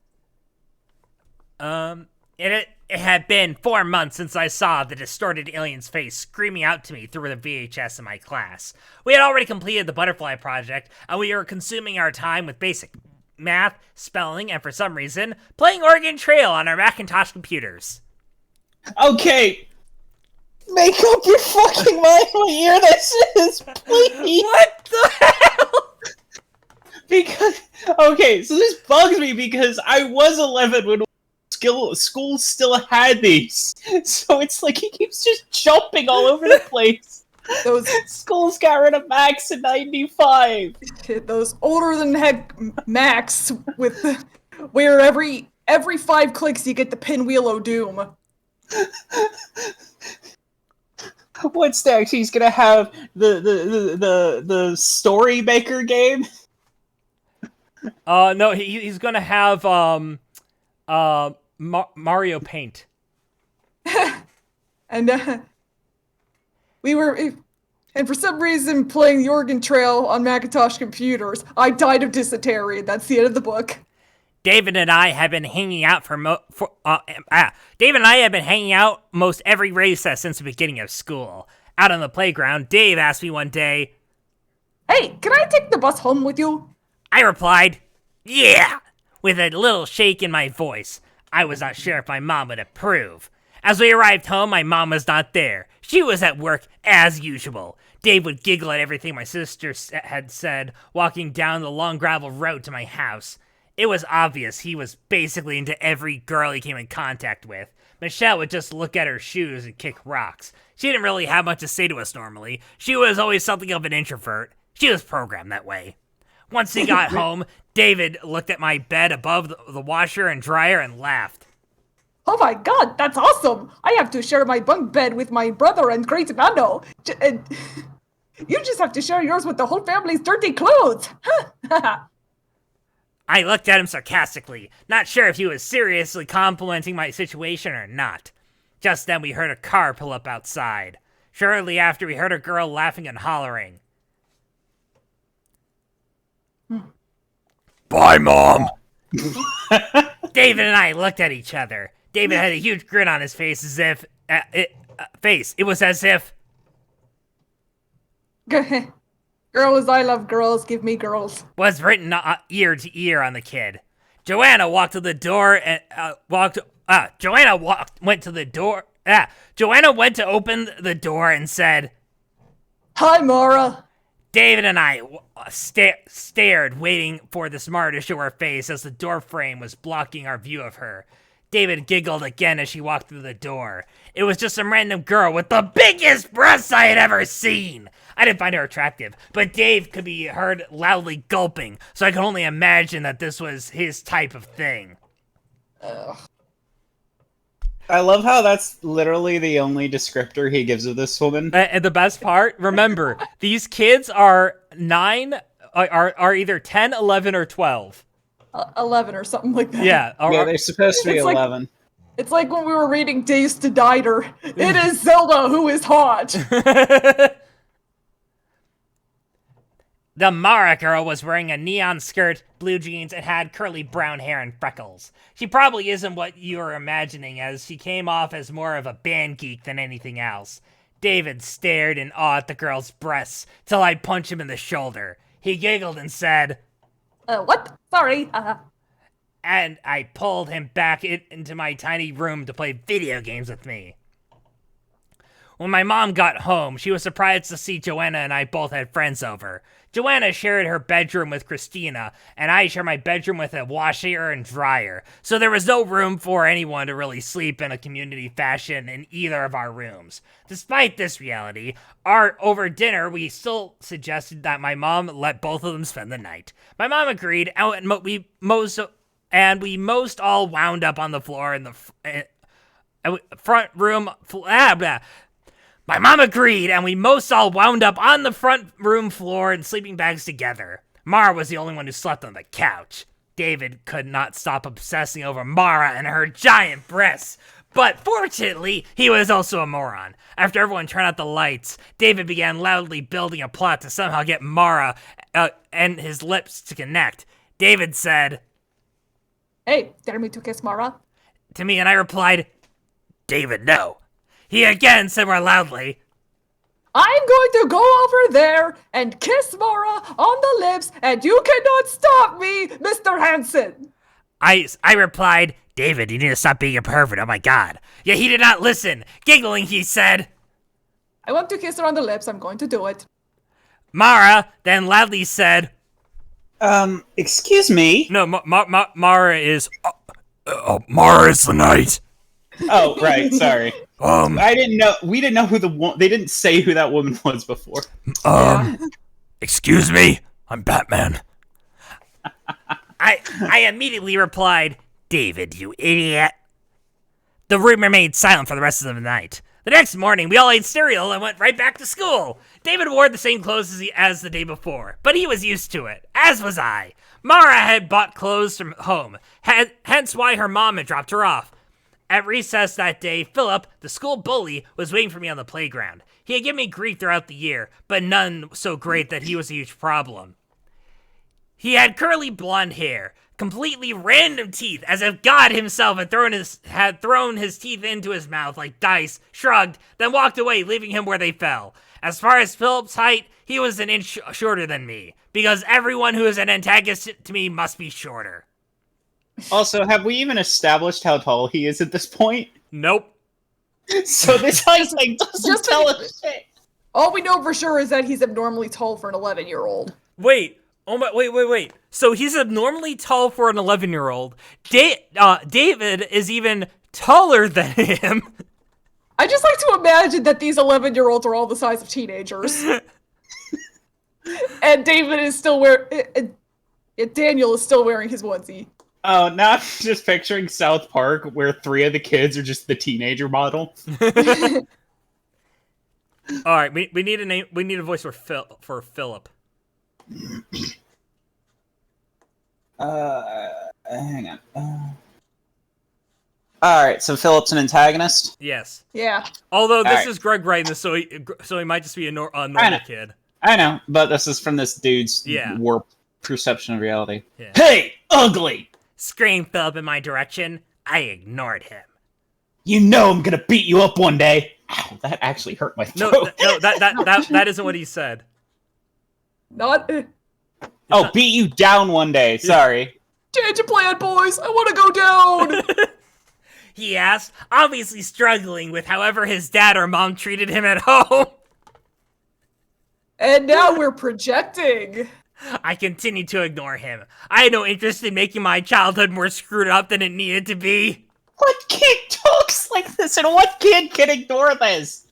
I don't know of a single 11-year-old who's got the patience to do this.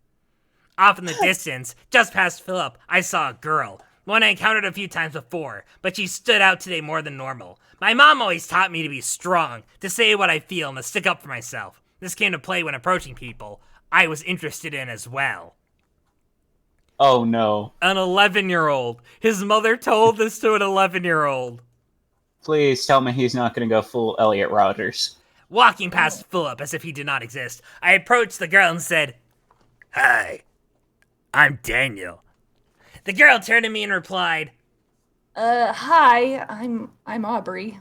She was very short and had perfectly straight hair and bangs cut somewhat like the, go figure, Beatles again. The dark brown-haired, pale-faced Aubrey was spending time on the playground with her friend Amber. Amber was blonde-haired and super skinny. I thought both of them were so friendly and nice that I wanted to hang out with them more. But the bell had rung and it was time to go in. Wow, both of the characters were described as being attractive, which means one of them is going to be the love interest.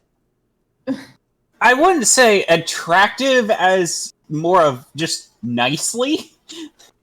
Because I'm not sure if just generic Beatles haircut and yeah, that's the only descriptor of her. And then her friend is blonde and skinny. Like, that's, I think, the nicest thing he said about a single woman in this whole story, but I wouldn't say that's him attractive. On my way in, I hadn't noticed Philip was red-faced and enraged. I had ignored him this entire time, but he was a bully. I had no concern with being a social hero for a bully. Like, seriously, what the fuck does that mean? I'm 11. Philip had the same class as me now, as as he had repeat problems with students in his former class. So, they just moved him into a different class. Philip was upset that day more than usual. As his day progressed, he kept interrupting the teacher. And when the teacher finally confronted him about his rudeness, he told her to go F herself. Only he didn't say F. He said, free. Go be free, teacher. Go fudge yourself. He continued to scream at the teacher, throwing a childish tantrum until the teacher decided to call the main office for help. It was incredibly awkward seeing the principal herself with an assistant come to class and drag Philip out of the room, kicking and screaming. The rest of the class just felt tense and numb after he had left. I could see the small boy in the corner of the room. He was clearly shaking the entire time Philip was screaming and cussing at the teacher. I wondered why. I wondered what was going on in this little dirty blonde kid's his head. I wondered why. I wondered what was going on in this little dirty blonde's his head. Okay. I know we've, mocked his writing, but blonde, B-L-O-N-D, is the male version of that. B-L-O-N-D-E is when you're describing a girl. Hey! He's misgendering the kid. Come on. It's just I had to learn that recently because I didn't know what the difference between the E and the non-E was, and then I realized one's for masculine, one's for feminine, but it's and Yulo, I think you're putting way too much consideration into Greg being intelligent for this. This is not a Crystal Story reference, believe me.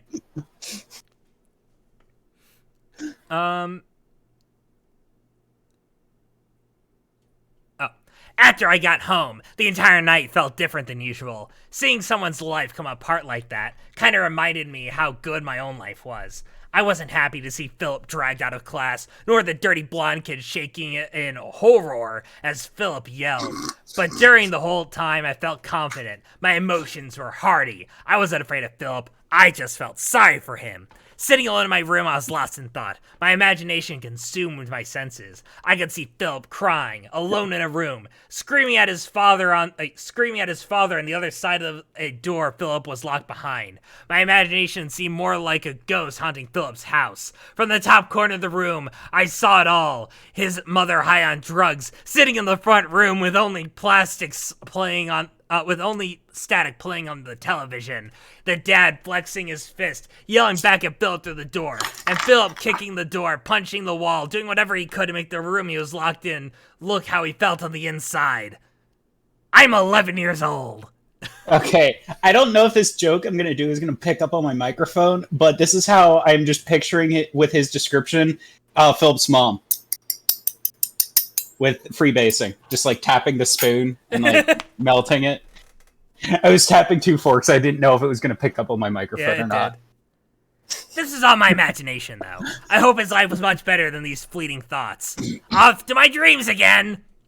Where I'm going to get fingered by an alien. Alright. I need more water. I need water too, so I will be right back. Yep. Everyone, take a little break. We will be right back. Okay. Oh my god!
And we're back. Oh, no, wrong one. Oh, there we go. Hello, everybody. Wow. Yeah, so we're back. I have popcorn. Actual popcorn, not Hi. popcorn. Okay. We have you, too. Yeah, I mean, I'm still here. All right. Carmen, did you want to try narrating for a bit? Is that your subtle way of asking if you can eat your popcorn? Yes, Sure, that I'll do is. it. Let me get my inner douchebag out. You get to take over for Philip, though. All right. Sitting at the breakfast table in shock. Why am I doing this now? What could have possibly happened? Another nightmare? I wasn't visited by a stick figure creature. I wasn't even dropped in that world that threatened me. I looked outside my window, the river running by. I stared, completely losing myself to the effortless flow of water that could take countless men to move so quickly, so smoothly without machinery. Maybe this observation is pointless. Very. But maybe we all regularly fail to embrace the true nature of nature. Welcome to the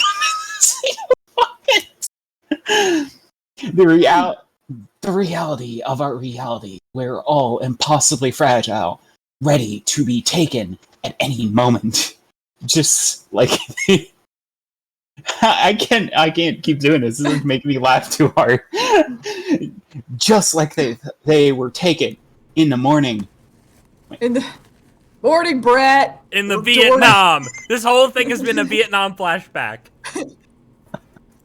Okay. My sister belted, interrupting my thoughts. Hi, Joanna. How are you? I stared. I said back sarcastically. I'm fine, thanks, dweeb. She replied with skepticism. I hope you have a lovely day. I yelped, using even more sarcastic tone. She replied. Why are you being so nice? Did you masturbate last night? The door slammed. I was already on my way to school and didn't have energy to teach my sister how to pick up obvious social cues. And I have clearly not gotten dressed yet, so I'm still in my SpongeBob onesie. Yep.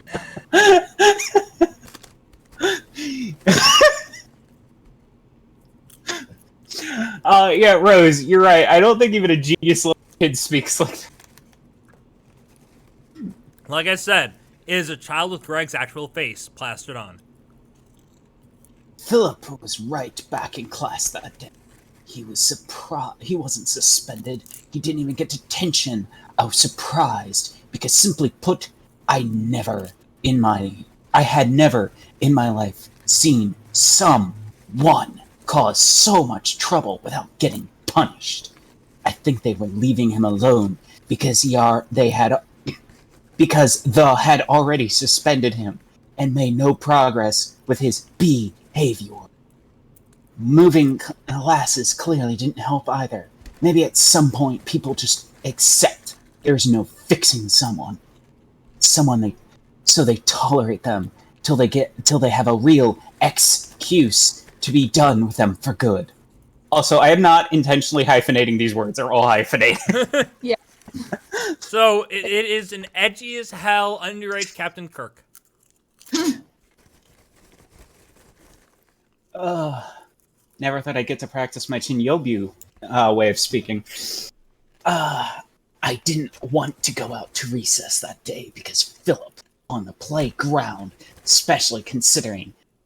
I didn't want to go out to recess that day, being around Philip on the playground, especially considering his parents had to pick him directly up from the office that the day prior.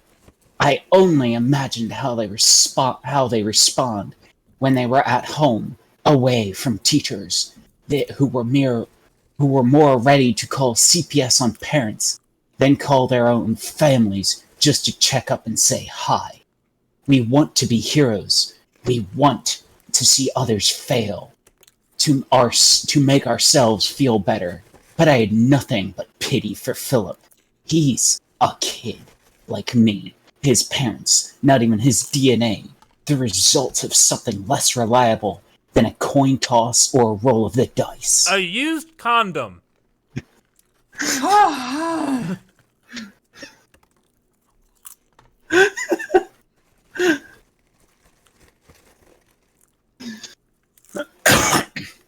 Hang on, I need a sip of water. That really hurts my throat, too.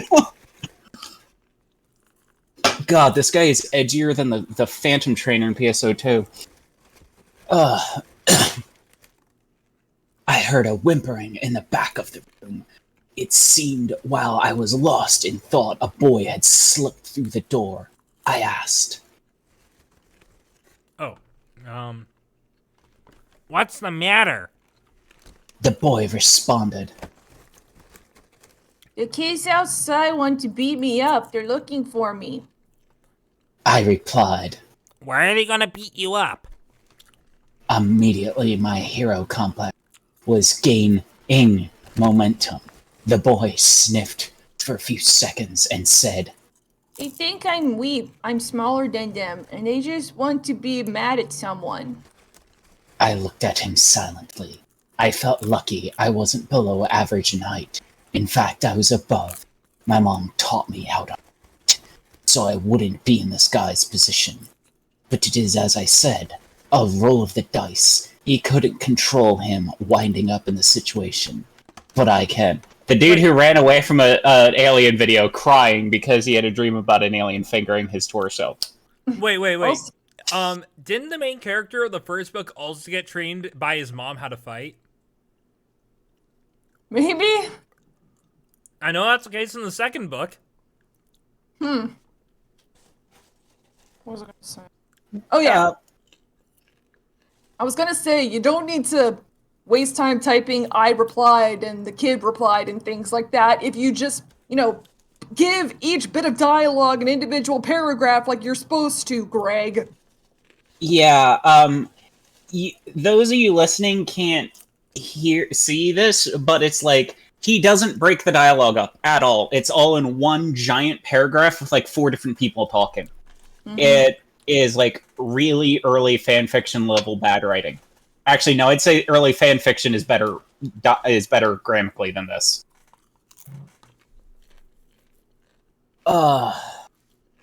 Okay, where was I? Okay. Come on! I know, I just had to get to the next part. Yeah. I heard a whimpering in the back of the room. It seemed while I was lost in thought the boy had... No, we already went. Oh, wait, no, I already did that. Sorry. Yeah, no, you're right. Come on! I said to the boy. He looked up confused. I lifted the baseball I had got in the recess bin that I now had in my hand and asked. Go on! When you mention you grabbed a baseball, you don't have Swift, to mention I know, that oh yeah. There we go. Thank you, Swift. Thanks, girlfriend. But yeah, I was just gonna say, you mentioned you got the baseball from a recess bin. You don't have to mention that it's in your hand. I mean, where else is it gonna be? In your onesie? It's like I stuffed this baseball down my onesie to replace my broken knee. I had to hide it to get past elementary school security. Oh, do you think those guys can play catch? He looked back at me, almost excited by the idea of having the upper hand. What's your name? I asked. The boy had glasses, slicked back hair, and was a little heavy-set. And he clearly could stick up for himself if he wanted to. But even the smallest people can take on the biggest if they have the right fight in them, and this kid had near to none. My name is Aaron. He said. Now I'm going to stop for a second. Everything I read had no breaks. No periods. It was all just Absol- one run-on sentence with commas. Jesus Christ. Yeah, that was intense. Alright, I grabbed his shirt, saying, Let's go, Aaron. and dragged him out the door. With my bare hands.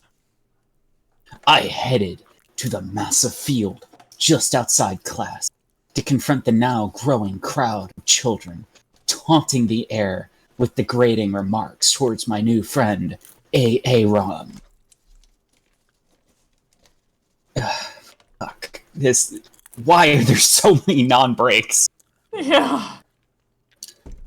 Seriously, dude, commas are not just to sprinkle on the scene. They're for breaking up clauses, not making run-on sentences. I approached the group, thinking Aaron was by my side. Do you have a problem with Aaron? I screamed. The group turned towards me. Philip stepped out in front and said, Yeah. Did you actually? I'm ready to pick up narration again. If you want. Alright, so I'll swap here. Yeah! Did you see that, punk? I realized the hard way Aaron had hid behind the fenced electrical boxes just as we left class. Shaking my disappointment off, I said, "Yeah, and I'm here to let you know I'm gonna kick your teeth in if you mess with him anymore." Just then, I heard a scream of, Yeah. behind the electrical box. Philip perked up and screamed, He's over there! pointing in Aaron's direction. I screamed even louder, lifting up my hand, cocked and ready to throw the baseball. Okay, Rose has requested I make him sound like Mickey Mouse. Okay. Okay, that will probably be easier on my throat. What What happened? I screamed even. Again, I want to read this again. I screamed even louder while lifting up my hand, cocked and ready to throw the baseball. Make a move. Go ahead. Take one step towards Aaron. None of these people knew what a terrible throw I was. There was about a 1 in 3 chance I would actually be able to hit one of them if I tried. But our human sense of survival regularly demands us to live in a fashion consumed by fear, regardless of the odds. He was threatening them with a baseball. Not the baseball bat, the baseball. Yeah. Like, at least take the T-ball bat with you. Like just imagine somebody like coming up to you with a baseball bat. They throw the baseball bat aside and just take out the baseball and start hitting it in their hand. Like, you ready for a fight, punk? You throw it at them and you're like, hang on, I gotta go get it. You throw it at them and they're like, yeah, now what? Well, can you toss it back?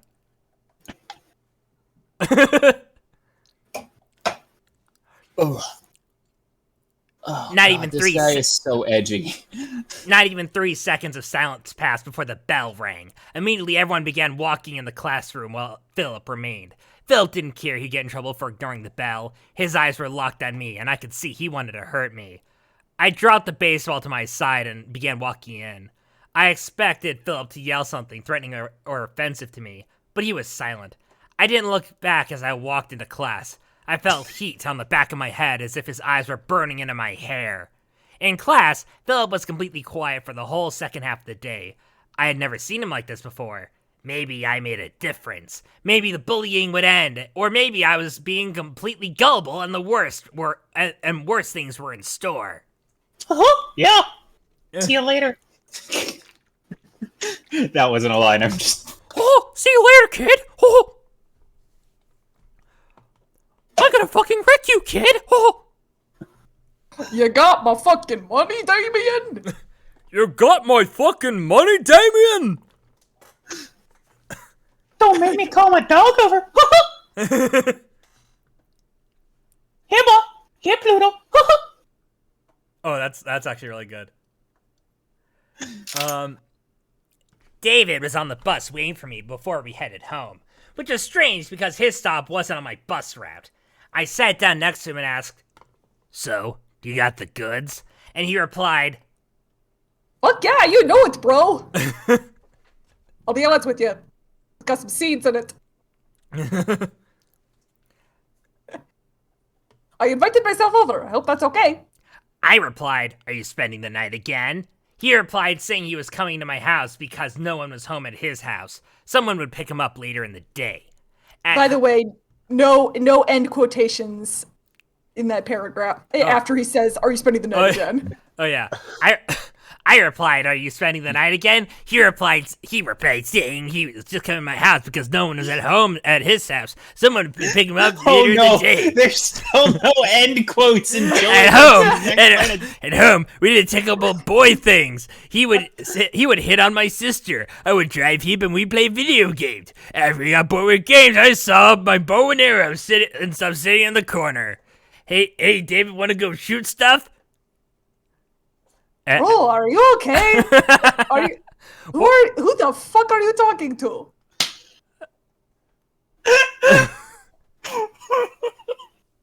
Are we going to plant this weed or what?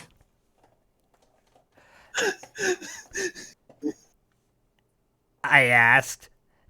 His face lit up, so we began scanning the outdoors for things to shoot. How about that bird in that tree? He said with a grin. I replied, "I don't want to shoot living stuff. That's psycho." David giggled and said, Am I supposed to giggle now?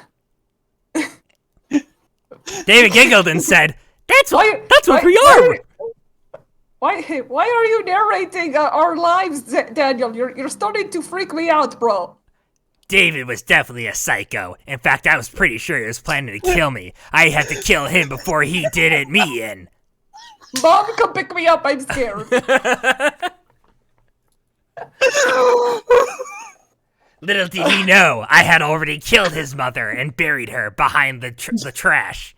Jesus Christ! Also, okay. We have completely derailed. Welcome to my stream. How can I help you? By the way, can I just say I love that you're turning Daniel into Eric Cartman. Whatever. I walked off down the little hill to the creek by our house. There were random dead fish that had swam upstream to lay their eggs, then die. I'm not sure why some fish work that way, but they do. By the time their babies are born, their parents are already long dead. Almost like their bodies were symbols, like gravestones, only marking a marking a birth too soon to happen. Not just a death. Greg, you do realize salmons don't die after laying their eggs, and they're the only fish that swim upstream. No? Okay, yeah, you might want to pay attention in biology there, Greg. Last time I tried to pay attention in biology, they showed a half dinosaur, half human, and I ran out screaming. High school was difficult. Oh, that's weird. Last time I tried to pay attention in biology, I just got the boner. God, now you're making me think of the guy who was selling kids animal porn in Yakuza Like a Dragon. He's like, I'm selling uncensored porn, and it's animals fucking. It's fine, I pulled it off of National Geographic. I won't get in trouble. I'm just thinking of, like, when Eddie finds that magazine under Ed's bed that's called Chicks Galore, and it's just baby chickens. I didn't even know they had magazines like that.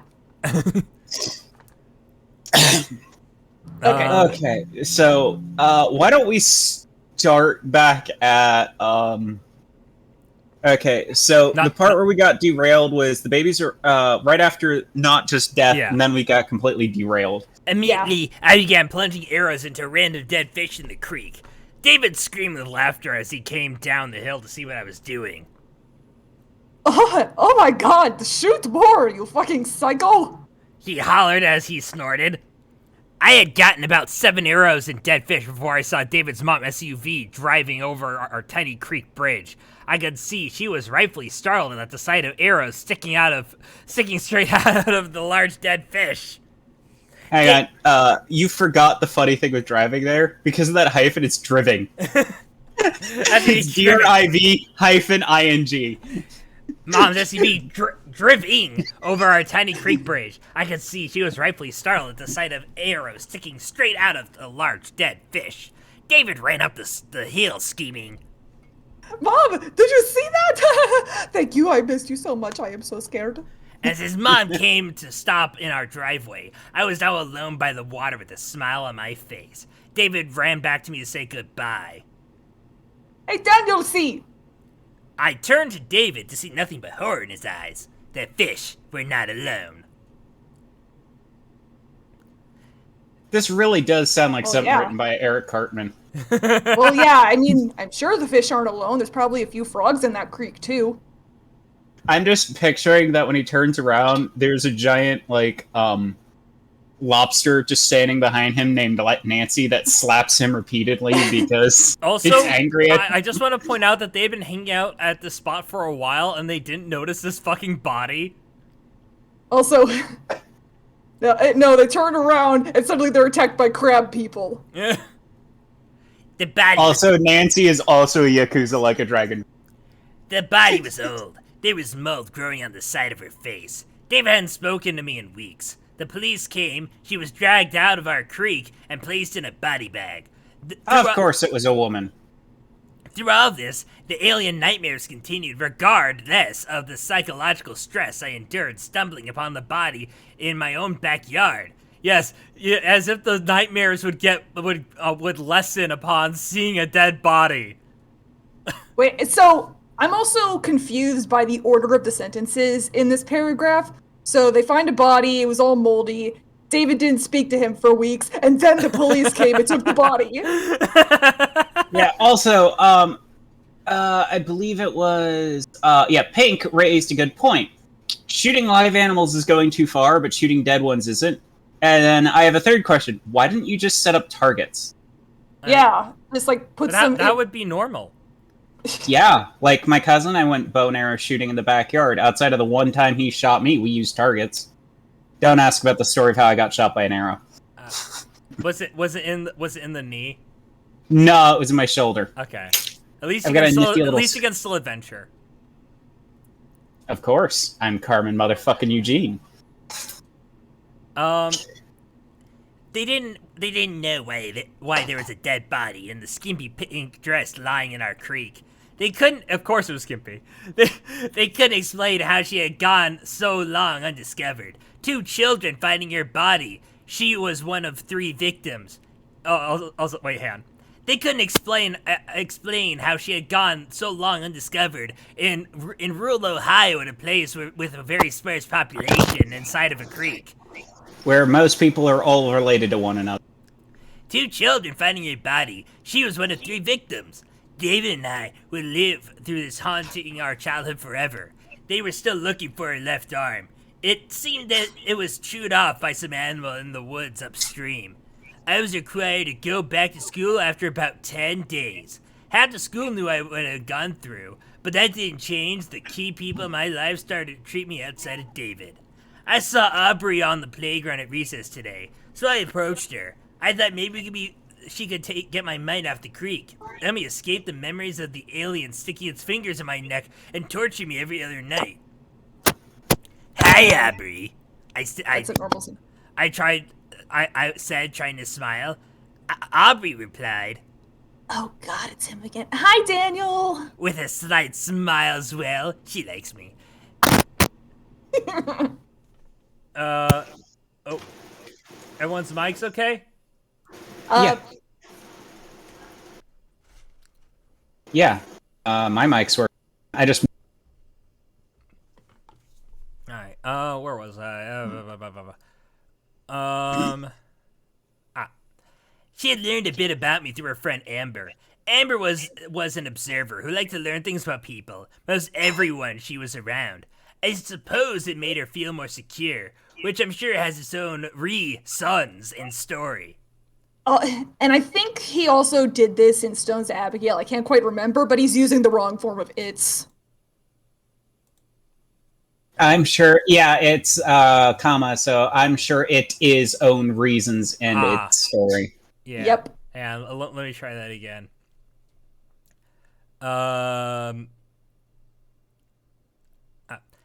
I'm suppose it made her feel more secure, which I'm sure which I'm sure has it his own reasons and story.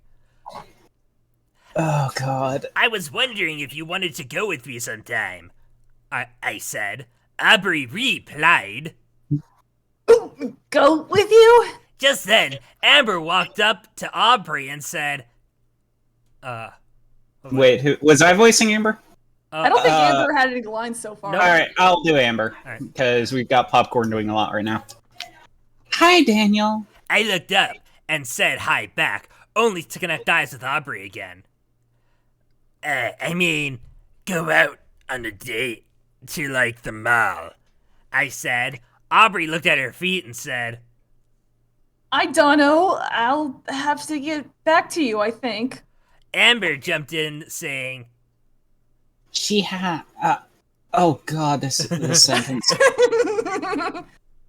Oh God, she have to ask her parents. and I gave don't me a have good big English. smile. Do you know how to unlock my Partnet's bank account? In the Oh, corner God. of my eye, I could see a figure standing there, staring at me. It was Philip.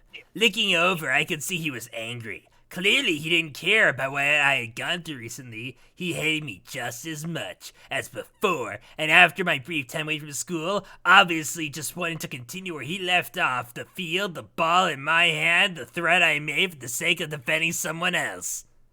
Wow, that was a sentence. Yeah. Yeah. Also, yeah, I'm just gonna go with Amber doesn't speak proper English after that sentence. She have to ask her parents. I mean, So now I'm just gonna voice her like she's like English isn't her first. you're presuming we're gonna see Amber again. She hangs out with the love interest in air quotes, so she's got to be the person who cucks him, going by the logic of how this guy acts. That's what I'm assuming her role is. Oh, I think I don't know about that.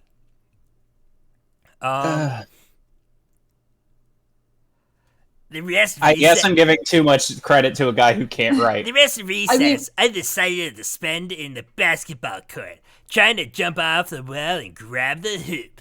Myself and a few other people were having fun doing it, and only I was able to actually grab on every other attempt, as I was the tallest as well as the best jumper in most of that kid. Yeah. Wait, what? And I had the biggest dick in the 6th grade class. He's 11. I mean, Okay, he's slightly tall for an 11-year-old. They Okay, might have child-sized hoops. Okay, that's fair, but like, even my elementary school, they didn't have hoops that were low enough for any of us to reach. I don't know. Whatever. I'm just going to assume now he's like 6'7" or something because it's like. It's like I said. They're 11-year-olds in the body of teenagers, and Daniel's still wearing his onesie. His broken. Wait, that's how he reached it. He used his broken leg as a spring, like in a video game. No, even better. He used his broken leg as a grappling hook. Right, because he's walking around in his hands. Yeah, right. Oh, this is some body horror right here. If only I could remember how Sebulba talked, that would make this even funnier. I need a film adaptation of this movie directed by David Cronenberg. With Tommy Wiseau thinking it's a legitimately real, serious script, so it just comes out funny. This reads like something from Tommy Wiseau. The bell rang, and we were off to class. Before the class started up again, my teacher approached me and whispered an apology about the half-dinosaur, half-human she had shown me on the first day of school. Apparently, I was not the only one who complained, and that gave me a sense of relief. By the way, it's been what? It's been like 4 months, hasn't it? No, it's been 4 months plus 10 days, at the very least.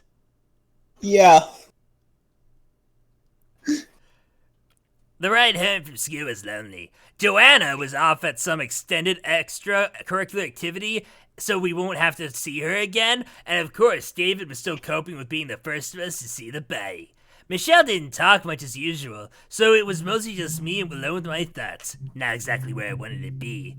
I was right. The eldest sister does not exist anymore. She's just another fragment of Daniel's beautiful mind. When I got home, I looked for my papa, but he was nowhere to be found. As I looked for him, I heard booming laughter in the distance outside. The sound came from my neighbors, which happened to be my grandpa and grandma's house. So I walked down the gravel road to see who was so happy in this incest town. As I got closer, I could see my papa talking to my Uncle Ben. He was dead. He always got along with my mom's side of the family, maybe even more so than my mom. They would ride motorcycles together, go fishing, and shooting as well. And he always told me that with great power comes something. I wasn't paying attention to. Okay, I was thinking Uncle Ben's the food, not Spider-Man. Second, I have to actually keep remembering who the hell the different female characters are, because there's so little description with them that I can't tell them apart. Joanna was the older sister, right? The eldest sister was like Christina or something, and she does not exist anymore. Joanna, I guess, is like the middle sibling. Yeah. And then Michelle was the obnoxious one. No, Michelle is the robot. Okay, so we lost the bratty sister too. Yeah, we lost the bratty sister, the annoying best friend, the robot barely exists, and the oldest sibling doesn't exist at all. Yeah. Joanna was Kevin. Thank you, because I'm remembering it more by their voices than anything.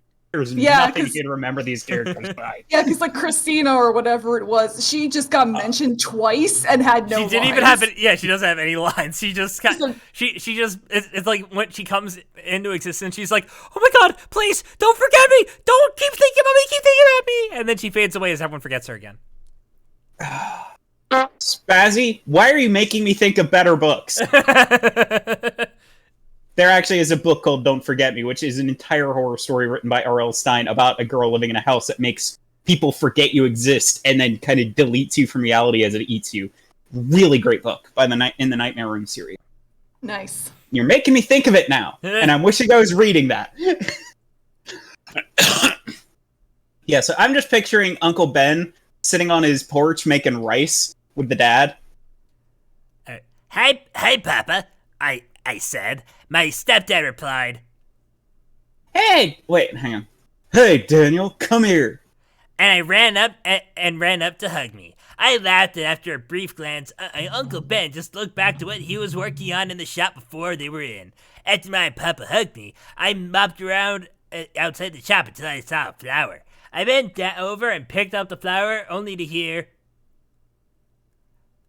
Okay, that's an uncle. Who wants to do the uncle? Well, I won't grow back for 7 years. It was my uncle. He was pointing out I had just ruined something rare. Also, well, that won't grow back for 7 years, period, end quote, comma. I didn't know I'm not sure who's gotten less lines. Mom, Dad, or the sister. Actually, the sister, I think, has gotten more lines than most of the characters. I didn't know how to react, so I just said sorry. My uncle just shrugged and went back to work. Now, feeling stupid, I decided I would walk home again and play video games in my room so I wouldn't kill more endangered flowers. My mom didn't make dinner that night. Joanna went straight to her room when she got home. I was happier left alone, silently tapping away at my game controller, lost in the world of Final Fantasy, what? 7. Wait. Okay, so let's see here. We've got... I know that I'm the one who keeps doing this tangent. I know it's pointless to keep bringing it up, but this is actually becoming really funny for me. Applease's playing Oregon Trail were stopped being used in 95. Metal Gear Solid came out in 98. Final Fantasy VII came out in 98. And foam pillows. Oh yeah, and foam pillows. It didn't come out till 2003. So we're apparently in 1994 playing games that didn't come out till 1998. Sleeping on pillows that didn't come out till 1993. I don't know. Maybe like all of the tech in the town is like super outdated except for their pillows. The next day at recess, I went to check on Aubrey to see if she had asked her parents about going on a date. When I approached Aubrey, she seemed happy to see me. Popcorn, do a sound cue for that. It's a trap. I'm have her go like, oh no, but yeah, no, that works well too.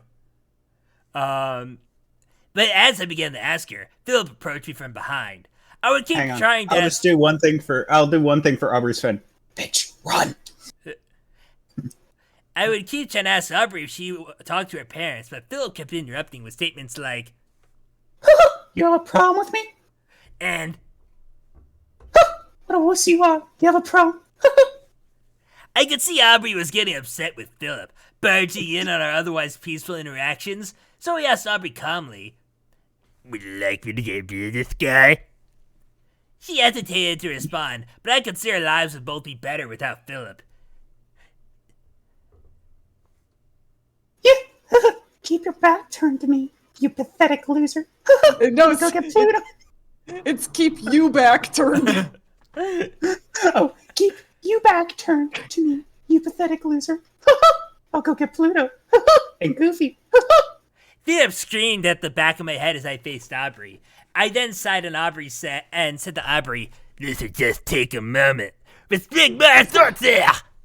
He's going to bring in Goofy, and then Donald comes in and says, Using everything my mom taught me about fighting and the anger I felt for Phil Lip, messing with the connection I felt with Aubrey, I began swinging my fists as fast as I could at Philip's dick.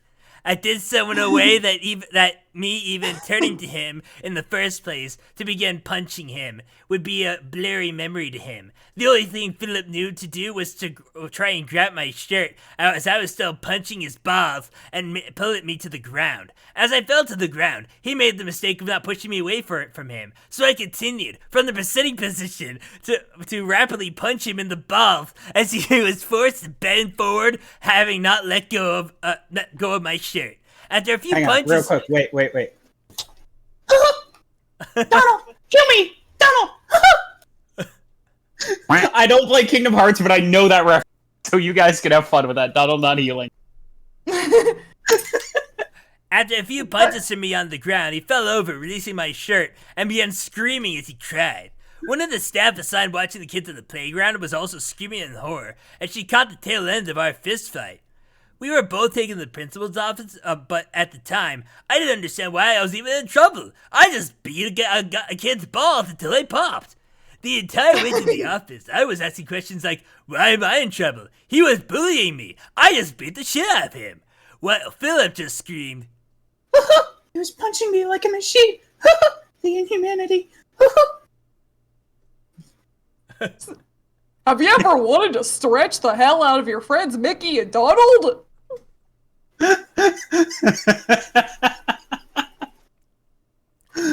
I'm dying reading the chat to this. No, Rose, do not womansplain to me. This is totally how men fight. Not boys. Sissy men. slapping one another. Yeah, exactly.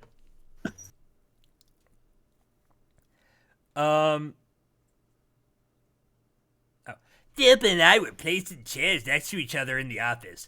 I was in the same chair as the day I walked in after seeing the dinosaur-human hybrid months prior. Philip was sniffing and wiping now drying tears from his face at this point next to me. He had a tissue the staff had given him to deal with everything coming out of his balls. After waiting for our parents to show up for about 30 minutes, under his breath, Philip said, You know I could beat you up if you didn't jump on me like that. I smiled and replied, Okay, Philip. He continued, You're so a wuss, you know. I smiled again. Shit, Philip. Philip awkwardly laughed and sniffed quite a few times more. That was the last interaction I'd ever had with him before he died weeks later. Whoa, that got dark.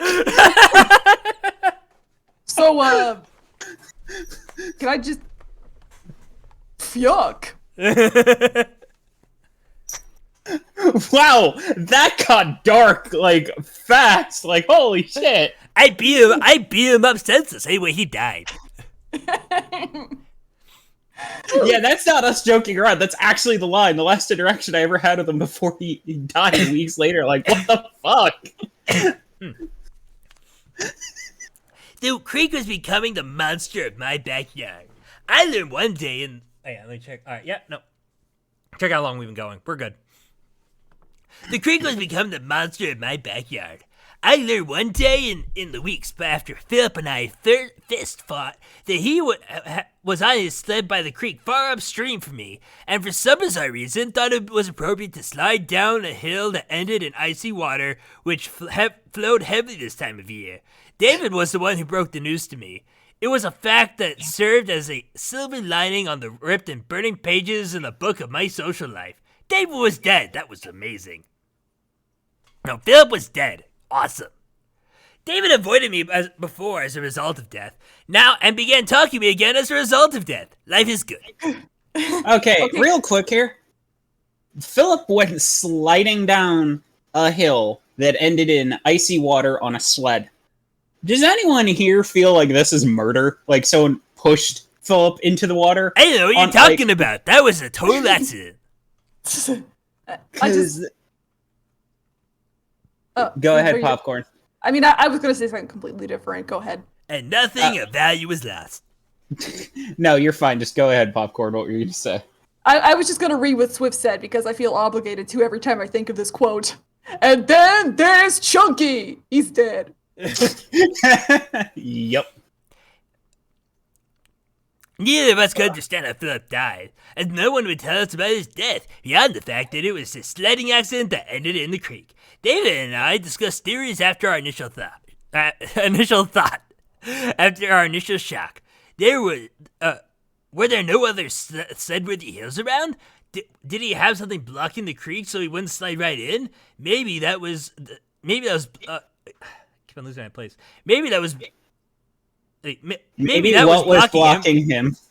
Maybe that was blocking him from winding up in the creek had fallen over after he failed to stop on his own short of the homemade safety precaution. Maybe as a result of that, he found himself being taken away by the heavy ice, cold current. Maybe that current led him to a gathering of logs, and assuming he had not already drowned, he was sucked into the logs, causing him to rapidly cease existing in the world as we knew it. I believe it! Yeah, this is sounding like premeditated murder, especially with... That was very well thought out.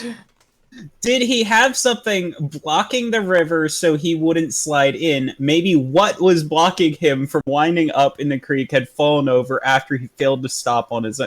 And then he gets stuck in a... Yeah, that sounds like premeditated murder. If I did it, this is how I would have done it. And also, I know we've said this phrase a number of times throughout this reading, but what 11-year-old uses the phrase rapidly cease existing instead of, just say die again? I am a mature adult. I am slipping farther and farther in a Cartman as this goes on. I approve, so... well, you could try doing the edgelord thing I was doing. Nah, I think Cartman fits this very well. He does. I can't do Cartman, otherwise I would have done it. My mother wanted me to stay home for a week once I told her the news. But more importantly, she also wanted me to stay away from the creek indefinitely. My papa didn't have much to say about it, and my sister Joanna was so obsessed with a relationship she was in while all this happened that it was like no one died at all to her. And my eldest when sister did Joanna get no relationship? And my eldest sister didn't exist. What the fuck did Joanna get no relationship in? It was bedtime. I was still dealing with the news of Philip's death, and now as expected to sleep. I just want to say, don't worry about what's going on with Joanna. She's gradually ceasing to exist too. Yeah, this is quickly becoming the plot of Don't Forget Me. Yep. I thought I wouldn't be able to, but the humming words of the furnace behind my head and the washer below rocking the chains my bed was attached to, I couldn't resist slipping right back into the black cold room I had dreamt so many times before. The alien was waiting for me. I was ready to get fingered. I I felt I had come to know him almost as well as a human can know an alien they're being abducted by and finger fucked. Once the fear subsided, I started to notice a creature ticked its head to the side every so often. He would make a click sound when he did this, almost like the kid in my school in the special ed group sitting across from me at lunch in the cafeteria a couple weeks back that I'm only mentioning now. Or, clicking like the Predator. I noticed noticed that kid a few times prior at school, but he ticked the consistent. This sentence is so awfully written. But he ticked it consistently when trying to eat his homemade ham sandwich. The alien's breath smelled like a swamp. I felt like it was coming from a window being opened to a fresh snowy day. I could tell the alien blinked sometimes, but his eyelids were transparent. Despite the creature having no indication, in his eyes alone, as to where it was looking, I could tell because it wasn't reacting to a tick. It would tilt its head to the side slightly and stare in an obvious manner in my direction.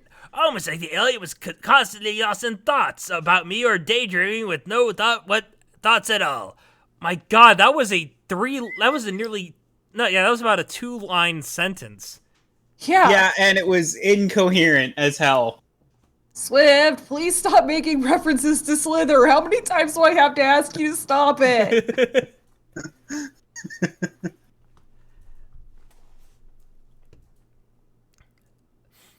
I'm not sure what the alien thought was so special about me. I don't understand what was worth studying night after night. But this would be me assuming the alien was even real. I don't understand how a creature like that could even bring me to consider how tiny the room was. How even more remarkably tiny my bedroom window was, and really the only thing I could imagine was the alien would beyond my comprehension break down my physical body so I could somehow be transported through the very roof over my head. I think that was nearly 3 lines. Yeah. That was 4. It was 4 lines. Also, this sentence, that little part of the sentence could have benefited from some extra commas. And also, he used breakdown as a single word, like a mental breakdown. Yeah, from I don't understand to roof over my head is all 1 line, and there's 1 comma. Like, this is where commas would be useful rather than just sprinkling them in. This time he didn't use enough. Mm-hmm. Also, it would have been nice to know if you kind of would have told the story, Greg, that you've been having the stream every night, because this is... Well, he did. He did. He has said that he's happened every other night, but not really what's happened. We just presume that he's been getting finger fucked. What would have been nicer is if only now he's only now mentioning the kid in special ed. Yeah. As if he'd already discussed it. A roof with no attic, as it was flat and low quality at that. Come to think of it, in this dream I could hear the rain outside hitting the thin roof a few feet away from my ears. This meant I was still partially awake. Maybe I had more power than I knew. I thought to myself for a moment, then screamed at the alien, "Let me go! Respect my authority. Respect me, authority!" The alien looked at me. I was laying paralyzed vertically in front of him, with seemingly nothing supporting my upright body, especially not my own muscles. The alien chittered to itself as if it was laughing at me. I screamed again, "Let me go!" And immediately a mental clang sounded off in the distance, the black empty distance behind the creature. Okay, you know what would make this entire dream hilarious? What? Is if he's got sleep paralysis and it's a spider walking around on his chest. The alien looked It back. would make the entire dream sequence that he keeps having hilarious because he's just scared of a fucking spider. The alien looked back, briefly analyzing the sound behind it, then turned to me and immediately began charging me. I screamed one last time. Oh, no, I skipped something. Mel, climb off the distance. Oh, no, yeah. Nope, you're good. All right. I screamed one last time. As I glared directly into the glossy dark eyes, the alien tilted its head back and emitted a vibration from its entire body, as what appeared to be fluid ejected from its eyes. Immediately, my body shot backward. making the alien look like a speck in only a few seconds. Now frozen in complete blackness. Sorry. Now frozen in complete blackness, I stood there like a puppet, being controlled by an unseen master.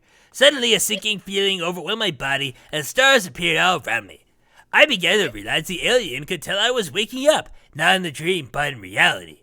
The alien charged at me because it had to rapidly eject me again, so I would not see where I was, how far I was from home. The entire Earth sat thousands of miles beneath my feet.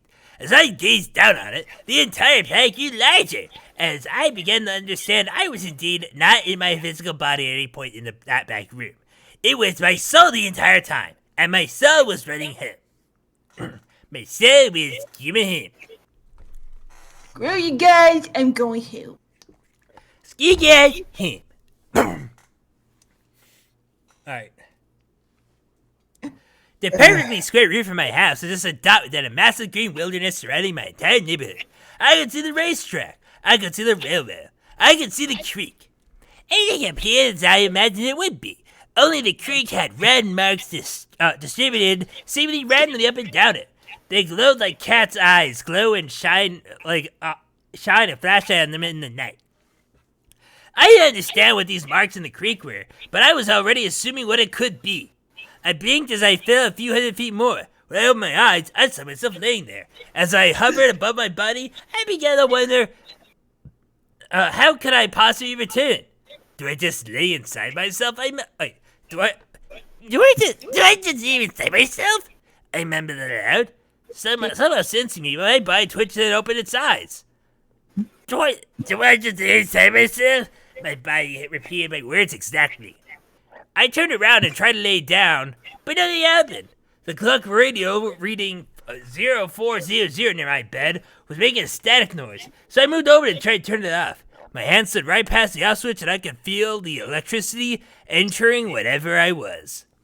To be fair, it's not just the Cartman voice that's getting more unintelligible. The sentences are just getting worse and worse and worse grammatic. It's actually throwing all of us off when we're trying to read these things because the sentences are just so broken. I jumped back, landing in the middle of my body in response to the electricity. I felt my physical self jolt up, smacking my head against the ceiling that was so incredibly close to the bed, anchored above the washer and dryer. Ew! Damn it! I screamed.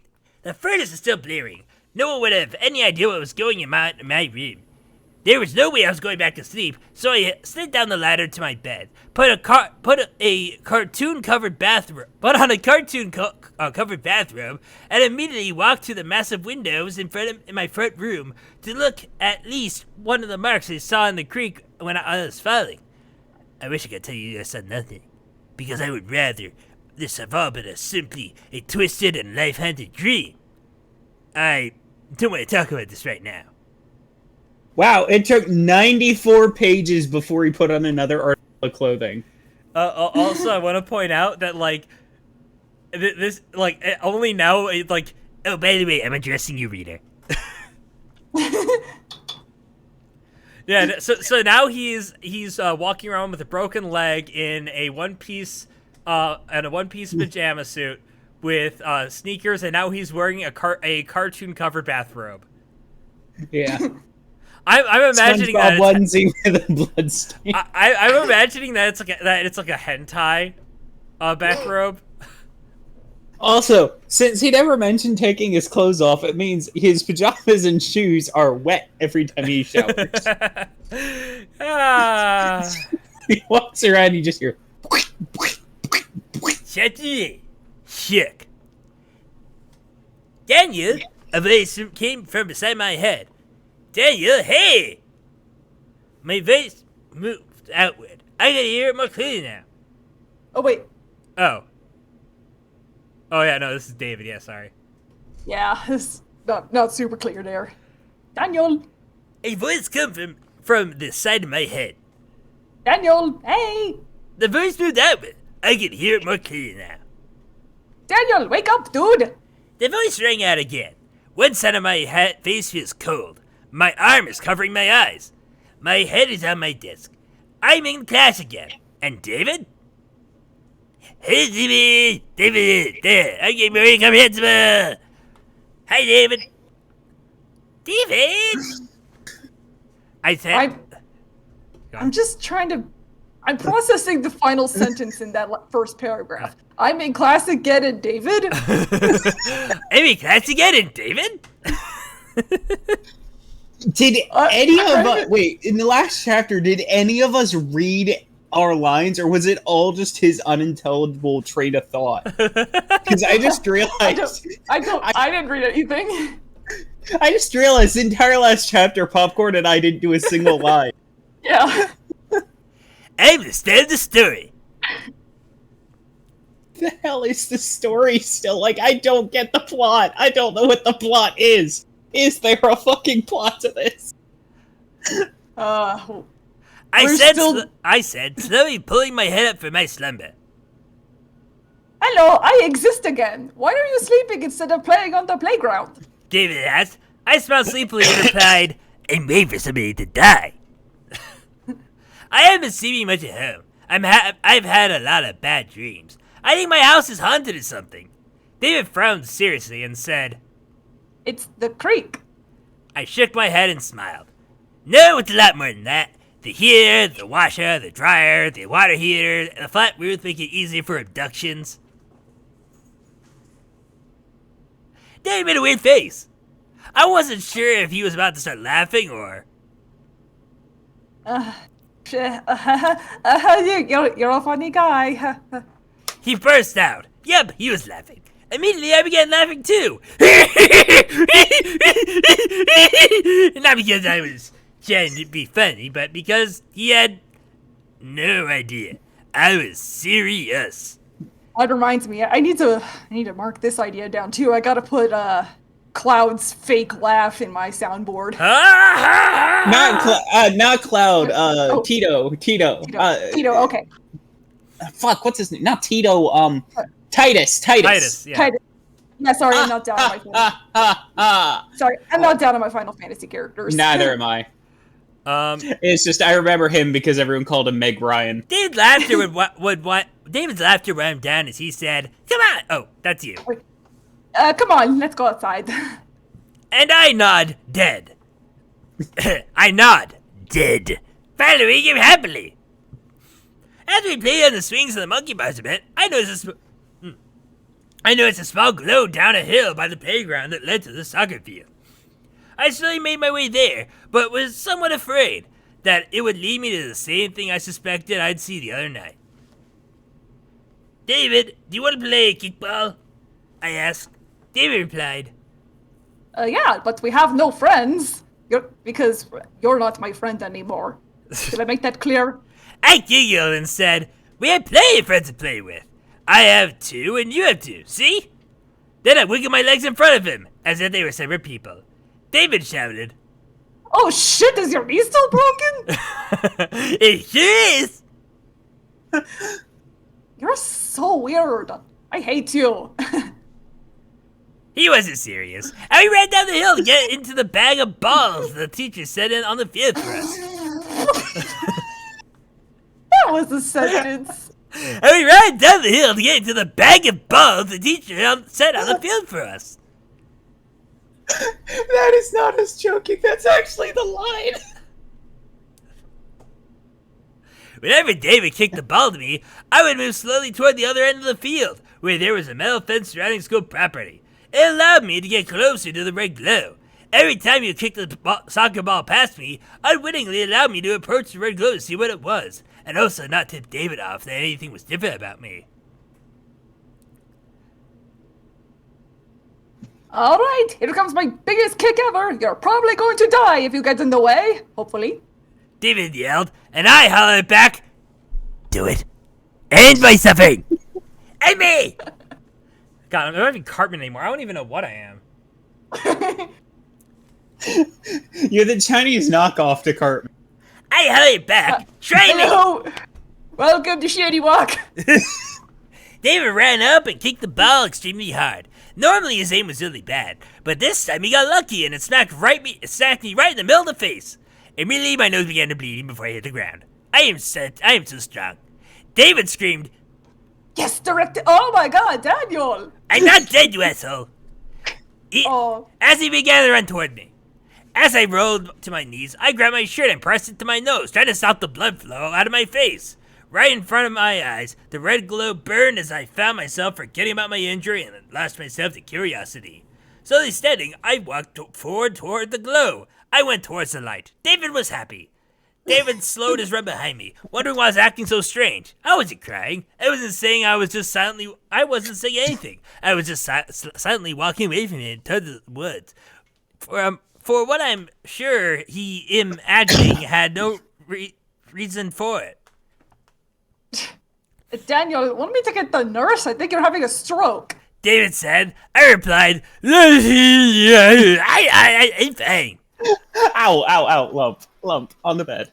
Sorry, my cat was climbing on my leg and started to slide, so his claw dug into my leg. Been there. Oh. I'm fine, come here. David said nervously. I'm gonna get the nurse. I ran off in the opposite direction. I don't think the old David would have done that, but I think he was getting the same weird feeling he got before, when we found the dead bodies. In the creek. He wasn't wrong to run away. About 10 meters in the shadow of the woods, I could see a deer with everything below its ribs ripped clean away. That was the glow. Just like I saw in the creek, the glow was death. The bell rang off in the distance, but I didn't really care much about the ruse anymore. Because I had my own authority. The glow of the remains of this deer faded in my eyes, as my mere presence had put the deer's soul to rest. And maybe I had just had some God-given gift. That helped me locate the dead, and it only lasted until I could confirm each location to identify those fallen. Daniel, I have the nurse. I heard a desperate David screaming behind me. I turned and smiled with blood gushing down my face. I could feel the blood seeping through my teeth, as if I was zoned out entirely on the deer, grinning the entire time. I was normal. I felt cold metal smack against my head. I had lost consciousness and fallen against the fence that separated the kids from the woods. Did the nurse just hit him on the head? So I've got two ideas of what the hell the plot to this is, because there really isn't one. Either A, this river's killing everyone and he just keeps finding the body, or B, it's trying to figure out why this alien's finger fucking him, because nothing makes sense here. We haven't even gotten to the bad shit yet. We haven't even reached the halfway point. Oh. I woke up to the sound of crying. I was sure David and I was now in the nurse's room. David was talking to my mom. He kept saying he was sorry for knocking me over with a soccer ball, but I could hear my mom trying to reassure him. Then David knew I had a history of passing out, and it wasn't him. And now here we have another thing that's only going to pop up once and then mean nothing for the rest of the story. Fact is, I had a heart condition. So it's that. But every doctor I went to could identify what the problem was, or if there even was a problem. Whenever the doctors tested me, I wouldn't pass out or have heart pains or anything, so of course on paper I'm perfectly fine. For all I know, it could have been the mere sight of blood on my own shirt. I couldn't handle a half-human, half-dinosaur. Why would I be able to cope with my face gushing blood? Spaz, I think they're having trouble understanding you now. Alright. Sorry, guys. Give me one. Guys, stop it! Guys! Okay. I'm sorry, David. I yelped to get him to stop crying. Oh, Daniel, you're not dead. David said it sounded like he was full of joy. My mom stood up and said, Oh, hey, the mom is back. Oh, wait, sorry. I'm so used to her not existing anymore. How many times do I have to tell you to put pressure on your nose when you start bleeding? I replied, thanks, Mom, I'm fine. Can we, get him? My mom shook her head and held up my backpack. You know I have to go back to work right after... Wow, this is a bad sentence. You know I have to go back to work after I drop you off, right? Now I have to work late. She replied. I replied, I'll try not to be myself unconscious next time. My mom sighed. Hopefully, fully gained my implied point and drove me home. Wow, this does seem like a Cartman move. Yeah. As I stood in my door and watched my mom drive back over the creek back to work, I realized it was only 1 p.m. and I still had 3 hours before my sister or anyone else got home. I don't know what Real quick, I accidentally clicked something in my page reset. What page are you guys on? Just hold mouse over the dot on the side. Well, the thing is, Oh, none of you are using it. Just, what's the page number on the bottom of the written thing? I actually downloaded it as an actual Control Google Doc. F. I don't know what got into me. Is it we're Oh, shook. Here we go. Okay. Let me Yeah, get we're the nurse, just- blah, blah, blah. Oh, 33. yeah, we're just getting started on 34. All right, thank you. Yeah, I clicked something on the Google Doc and it, like, reset the whole page, and I was like, oh, no. I don't know what got into me. I don't know what.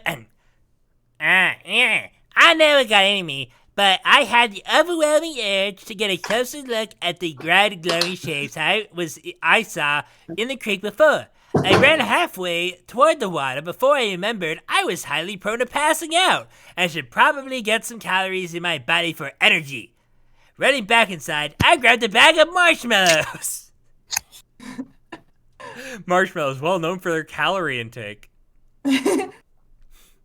And sprinted down the hill to begin my investigation. The first clue I found was a fish that was smashed under a rock. It clearly been dead for some time. Walking out the side of the creek, I found another dead animal. It was a...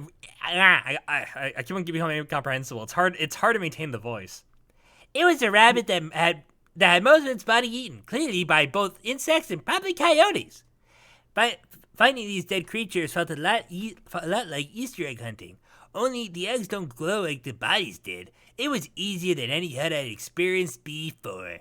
And nowhere as lighthearted. For about I'm 11. Yeah, this guy's 11, remember that. Also, I love how he used calories when you have blood loss, you're trying to get your blood sugar up, not your calorie intake. So the marshmallows thing makes sense, but he used the wrong word there. Because they will give you candy or cookies and shit after you get a lot of blood loss because it boosts your boosts your blood sugar to get your body to reprocess and shit. But it's like, yeah, that's not the word you want there. Clouds started gathering overhead and rain began to fall. I decided I would search just a little bit more, then go home. My goal was to clear out everything around my house. I didn't want to be able to see any glowing from where I lived. It would be a constant reminder of death. And sometimes you don't want to think about that. The bodies were so repetitious as a result of carnivorous animals in the area we lived. We didn't get bears much, or really any large predators, so the body I approached at last, the size, it didn't make sense. I'm pretty sure there aren't any bears in Ohio. Saying that as an Ohioan. Yeah, most of the bears are in northern Pennsylvania, not Back in the woods not of my yet. ski, where I saw the deer that was miles away from my home and was directly connected to the far deeper forest than what surrounded my home. Railroad tracks, a racetrack, a busy road, all neighboring this little canyon that my family lived in. So what was a large dead body doing here? No coyote could kill something that big. As I approached, I saw antlers. It was a male deer. I went through that entire preliminary thought process pointlessly. Maybe a bear did cross over, and maybe this deer died of a disease.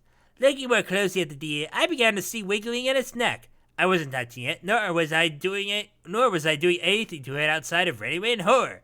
The red glow faded on the deer, and that was good enough. Sleeping across the rocks, and sometimes sliding in water, I eventually made it home, covered in mud and feeling 100% done with the creek for the time being. All right, before we continue, can I use the bathroom real Yeah. quick? Also, I love how he described in the beginning of the story his town as a village, but it's apparently busy enough to have a racetrack, a busy road, and railroad tracks, Okay, and but a to be tiny fair, canyon. Okay, but to be fair, my hometown was like population 400 or less than that, and we had a little racetrack. Yeah, but that's 400 up is town. Village is like 20 to 50 people for the way residencies are written. That's why I was just curious. I was like, you live in a village, not a town? I mean, we kind of call it a village, but I don't know if that was like an official thing or just a term of endearment. Fair enough. Were they village people though? YMCA. Okay, I'm gonna go use the bathroom. Yeah. By the way, I just want to point out chapter 8 was entirely just monologuing about dead things. Yeah. We do not want it in the YMCA. I gotta listen to Cartman. It's a sickness in the YMCA. Let's listen to. All right, 9 minutes of Eric Cartman sounds. You guys, you know what? My grandma was Dutch Irish, and my grandpa was lesbian. That makes me quarter lesbian. Okay, let's try to watch the language. There's children present, yeah? You lazy-ass motherfucker! Now, the first thing to do in domestic disturbance calls like this one is to come and... Cam is here. There we go. Cam is here. Cam is here. And so he keeps searching the woods for dead things, and eventually he comes across a child in an orange parka. Oh my god, they keep killing. God, I hope I'm not being too loud for my neighbors, because I this thing is supposed to be able to monitor my voice and play it back for me, but it's not. Hang on, it's not really working that well.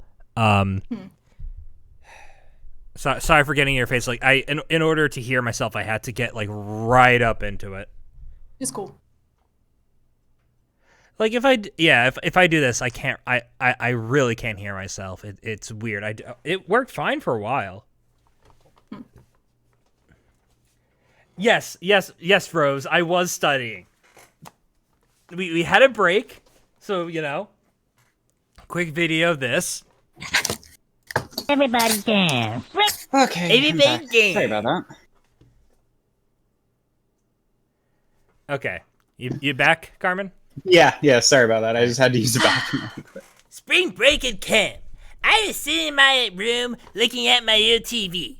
The beautiful imagery of Final Fantasy VII glowed in front of me. The characters all looked like hip young adults, something I desire to be.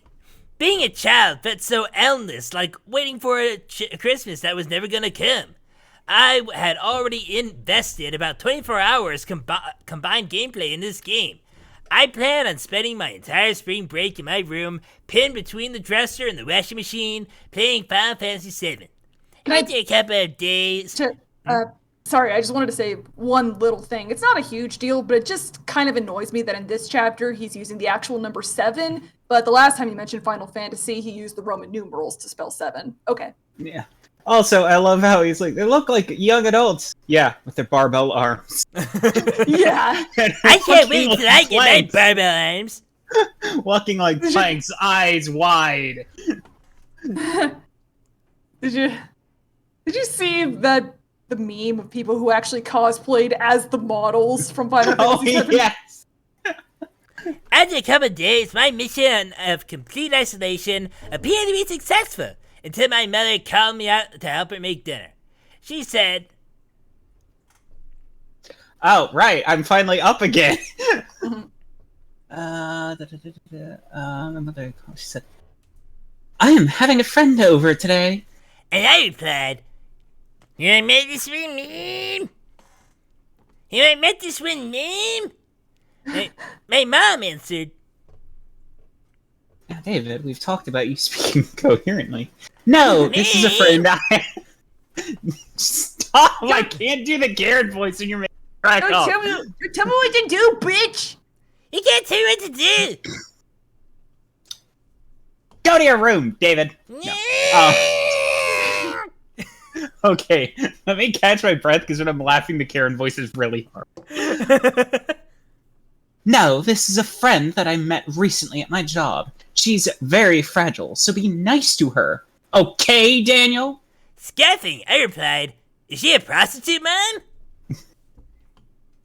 Is she a her? Ma'am, I think you're mistaking me for Joanna. She's the rude one. I'm the quiet one who never gets in anyone's business. My mom left, and she continued to right, clean. Elliot Rudders. My mom left, and she continued to clean dishes together in the sink, seemingly incoherently. His mom is glitching. She's just standing there, just. No, I'm just imagining she's like grabbing dishes and then using like super glue to stick them together. Okay, so for those who usually... couldn't tell from the Cartman thing, it actually says cling dishes together. Yeah. She continued to clean dishes together. She's just washing a plate with another plate. She's trying to get the speed run for dishwashing. If I break the dishes, they're technically clean. the anything goes speed run of cleaning the dishes. She's like pressing them together and getting the glitch into one dish, but that instantly cleans it. We have fun here. Yeah. Yeah. Oh god. After I cleaned off the table and my mom had finished making our meal, we heard a knock at our large, thick, rustic-looking wooden door. My mom introduced her to everyone in the house, saying her name was Cynthia. Right now, I could see she was pregnant, but out of my childhood, why would I point this out specifically? I don't know. Why did you point out your sister's friend had giant tits? And why did you mention your older sister who doesn't exist? The pregnant woman who was a friend of my mom. I was just talking about discovering dead animals, and suddenly I'm talking about a pregnant woman. Well, it's not hard to figure out. Cynthia was in fact fragile. Yeah, it is. Throughout dinner, I could see she was emotionally distraught. She would say everything is fine, as if she was about to break down crying at any moment. I'd already figured out why. This woman was trying to hold off going to the doctor. She seemed like such a nice lady, but it wasn't a very nice thing to do. She was trying to hold on to the baby inside her. She was trying to ignore reality. You can see it when a woman has a baby that's alive and well inside of her. There'd be no reason for me to see any optical illusions or otherwise hallucinate with whatever gift I have been given by alien radiating from any section of her body. Well, this woman's belly glowed. Jesus Christ, Greg.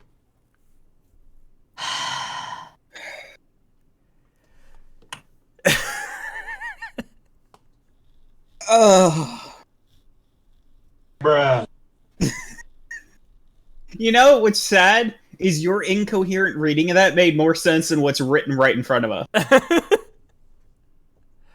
Yeah, so basically because her belly was glowing, he knew that she had a miscarriage. And apparently this made her so irrational she wouldn't go to see the doctor. like, I've heard, like, I love weird medical shit, so I love looking up stories that, like, this would show up in. I love weird medical shit. Like, I'm the guy, the girl who sits down, watches a knee replacement. I find this shit fascinating. I have literally ones of time ever found a story where a woman refused to go to a doctor because she's like, I'll have it when it's time, essentially assuming God would tell her when it would come.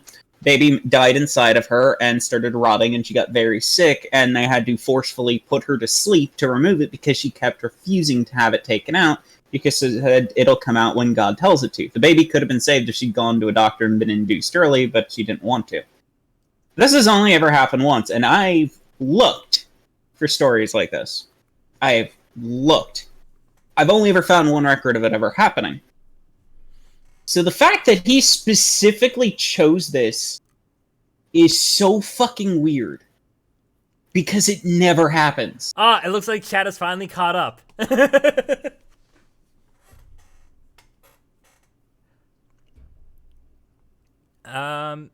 Yeah, so...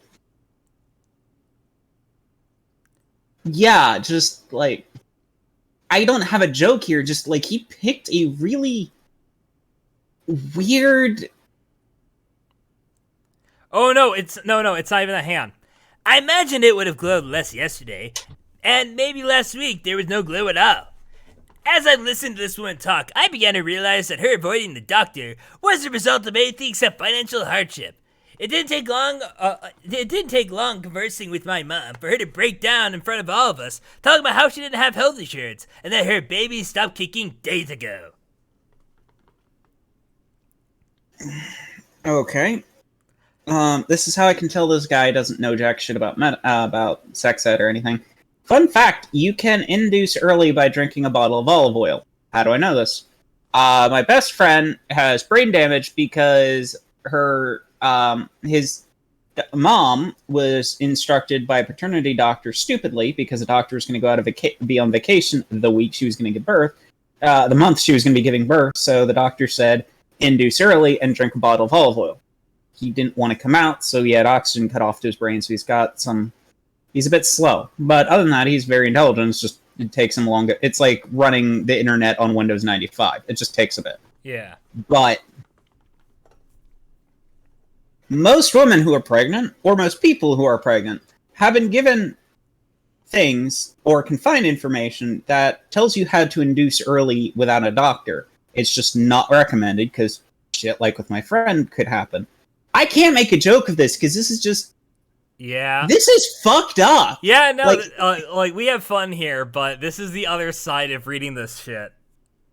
Like, I don't get why he's doing this. Like, this just is needlessly mean. It's like one of the most heartbreaking things that can happen to a person is miscarrying, and this is... Oh yeah, no, I know. Mean. My mom miscarried twice before I came along. It's fucking tragic. And I want to point out that this is a throwaway moment for him to show off how his powers work. Yeah, and, well, my family didn't deal with miscarriages. My brother, who would be a boomer if he were alive, died at, 6 months old because of a respiratory issue. Before Saigon got evacuated, because he was Vietnamese. And it's like, so I understand how much this trauma can affect a family, just not to the same degree as a miscarriage, but it's like, this is not how you show off your powers. This is just mean. Like, fucked up. After so convincing, my mom finally got her to agree to go to the ER with her. Seemingly without hesitation, a selfish thought crossed my mind. Oh no, Greg. You see, ever since I gained the ability, I planned to avoid it. Curiosity caught the best of me one day, but it was a necessary curiosity to help avoid future instances of me investigating or being reminded of my ability. Okay, so... And maybe this could have worked if this woman had a larger role within the story, but... But no, there's no like that. the entirety of her existence in this story was one paragraph long. Uh-huh. Yeah, and by the way, and that's also done. The part that makes this worse is how he said some of this is fictionalized, but a lot of it happened to him. Meaning, there's a chance Greg, the writer, his mom had a friend who miscarried. And he was this cold-hearted about it. That's really fucked up. Yeah, and now we're done with that. God damn it. Oh my god, he does. He just fucking drops it. Yeah. Oh my. I searched a creek to rid myself of the constant glow. Don't worry about it. That shit happened before, not pun. It's on point, guys. I see outside my window just by passing on a normal day, but this walked right into my front room, and now unforgivable thoughts centered on myself and crossed my mind. Great, my spring break is ruined. Now I have to go think about a dead baby.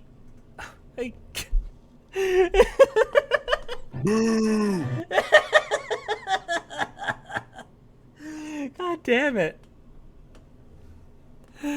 Craig, you're terrible.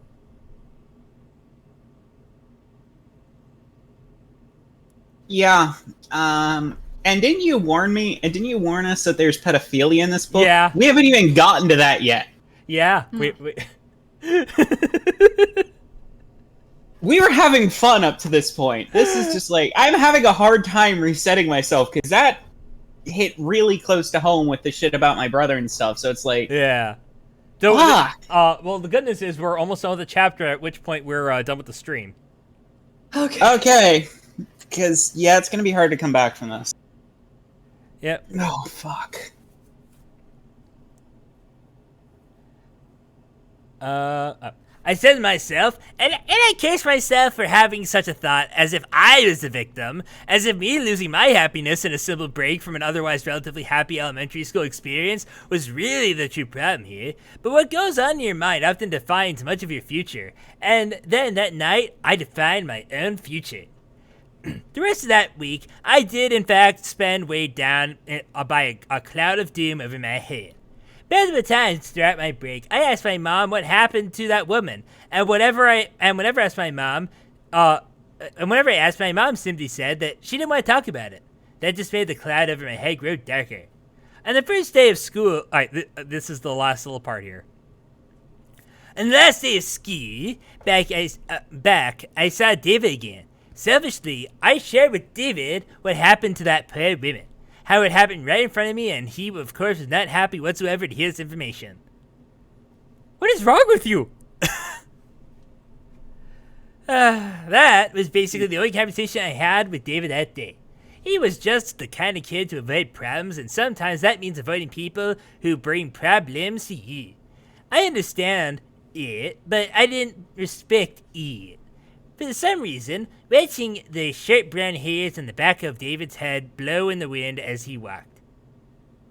That's a little odd to focus on. Okay. He walked away. Always triggered a sudden realization in me that the boy reminded me of the alien. I hadn't seen him in a very long time. The kid who was in the special ed class, who I would see sitting across me during lunch once in a while, he disappeared right around the time I fought back at the alien. But how could I ask who he is to anyone? Walk up to the teacher and say, hey, you know that special ed kid, which is funny? Have you seen him around? No? But I don't think I could do that. The moment you even mention a special ed kid, they immediately consider writing you up for hate crime, it seems. What? Yeah, he's just... At this point, he's just trying to be as mean as possible. Jesus Christ. Aubrey, however, was still around. We just kind of fell apart after the whole Philip incident. I mean, how do you recover someone after you beat someone up, beat someone's balls, but beat up someone's balls right in front of them, and then that person happens to die in an accident not long after? What's the opening statement and reintroduction here? Hey, remember the time a beat up that kid who's now dead anyway? What are we talking about? No. For me, school was becoming more and more lonely every day. And even that kid I saved from bullying, he was only talking to me after that, talking to me at the time, because even that kid I saved, he was only talking to me at the time because I was the person that would save him his troubles now that he needed no more saving. It was like I was a ghost to him too. Regardless, it was time to go home again. The same school bus, the same driveway, the same time of day, the same door, the same house, the same bedroom, the same foam pillow that shouldn't exist in this time period. Flip out the lights, Daniel, and now you're dreaming again. And what dream was I gonna have now? Oh, that's right. The same dream. Alright. Oh God! Just look at the title of the next chapter. Your dead I'm glad we're girlfriend. stopping. Oh, that last... It was funny up until that last chapter. Then it just got, like, hateful. Holy shit. Yeah. Yeah. So just to give you an idea, like why we stopped the first book. The first book did the same thing, but it was like even worse. The school shooting scene, was basically trying to make Greg the hero without making him the hero. He basically heroically got off of his school bus. The character got off of the school bus, roller skated back into the school where there were like tons of dead bodies. And then he found the shooter, but before he could stop the shooter, somebody else tackled him. But you know that he wanted to be that he originally had him stop the shooter, but realized that if he did, he would be too special, because in later chapters, like, the president comes to the school and addresses Greg the character as the kid who almost stopped the school shooting. Yeah. But to give an idea of what a piece of shit Greg is, when he was trying to promote Stones to Abigail, he dressed up as the school shooter.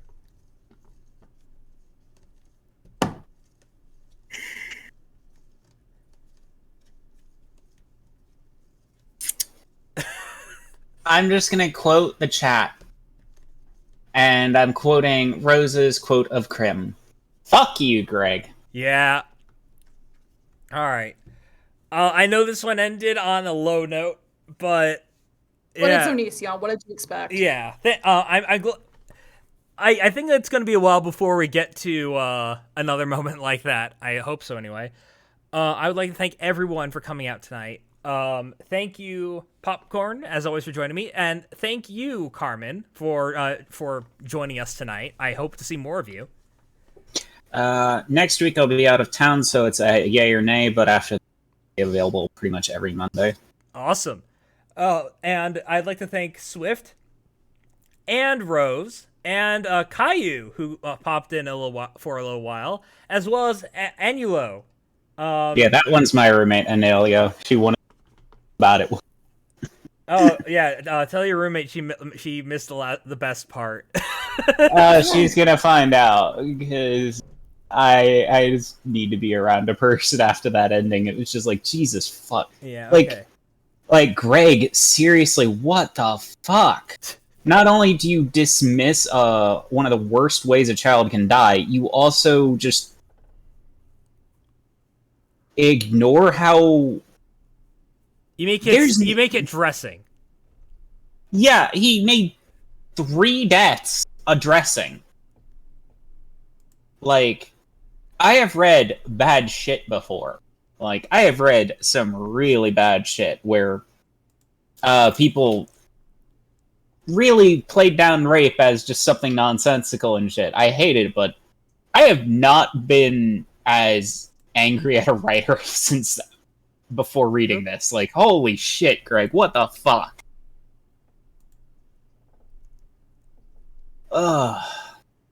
Yeah, this was a good spot to stop, because I'd need about a week to recharge from that.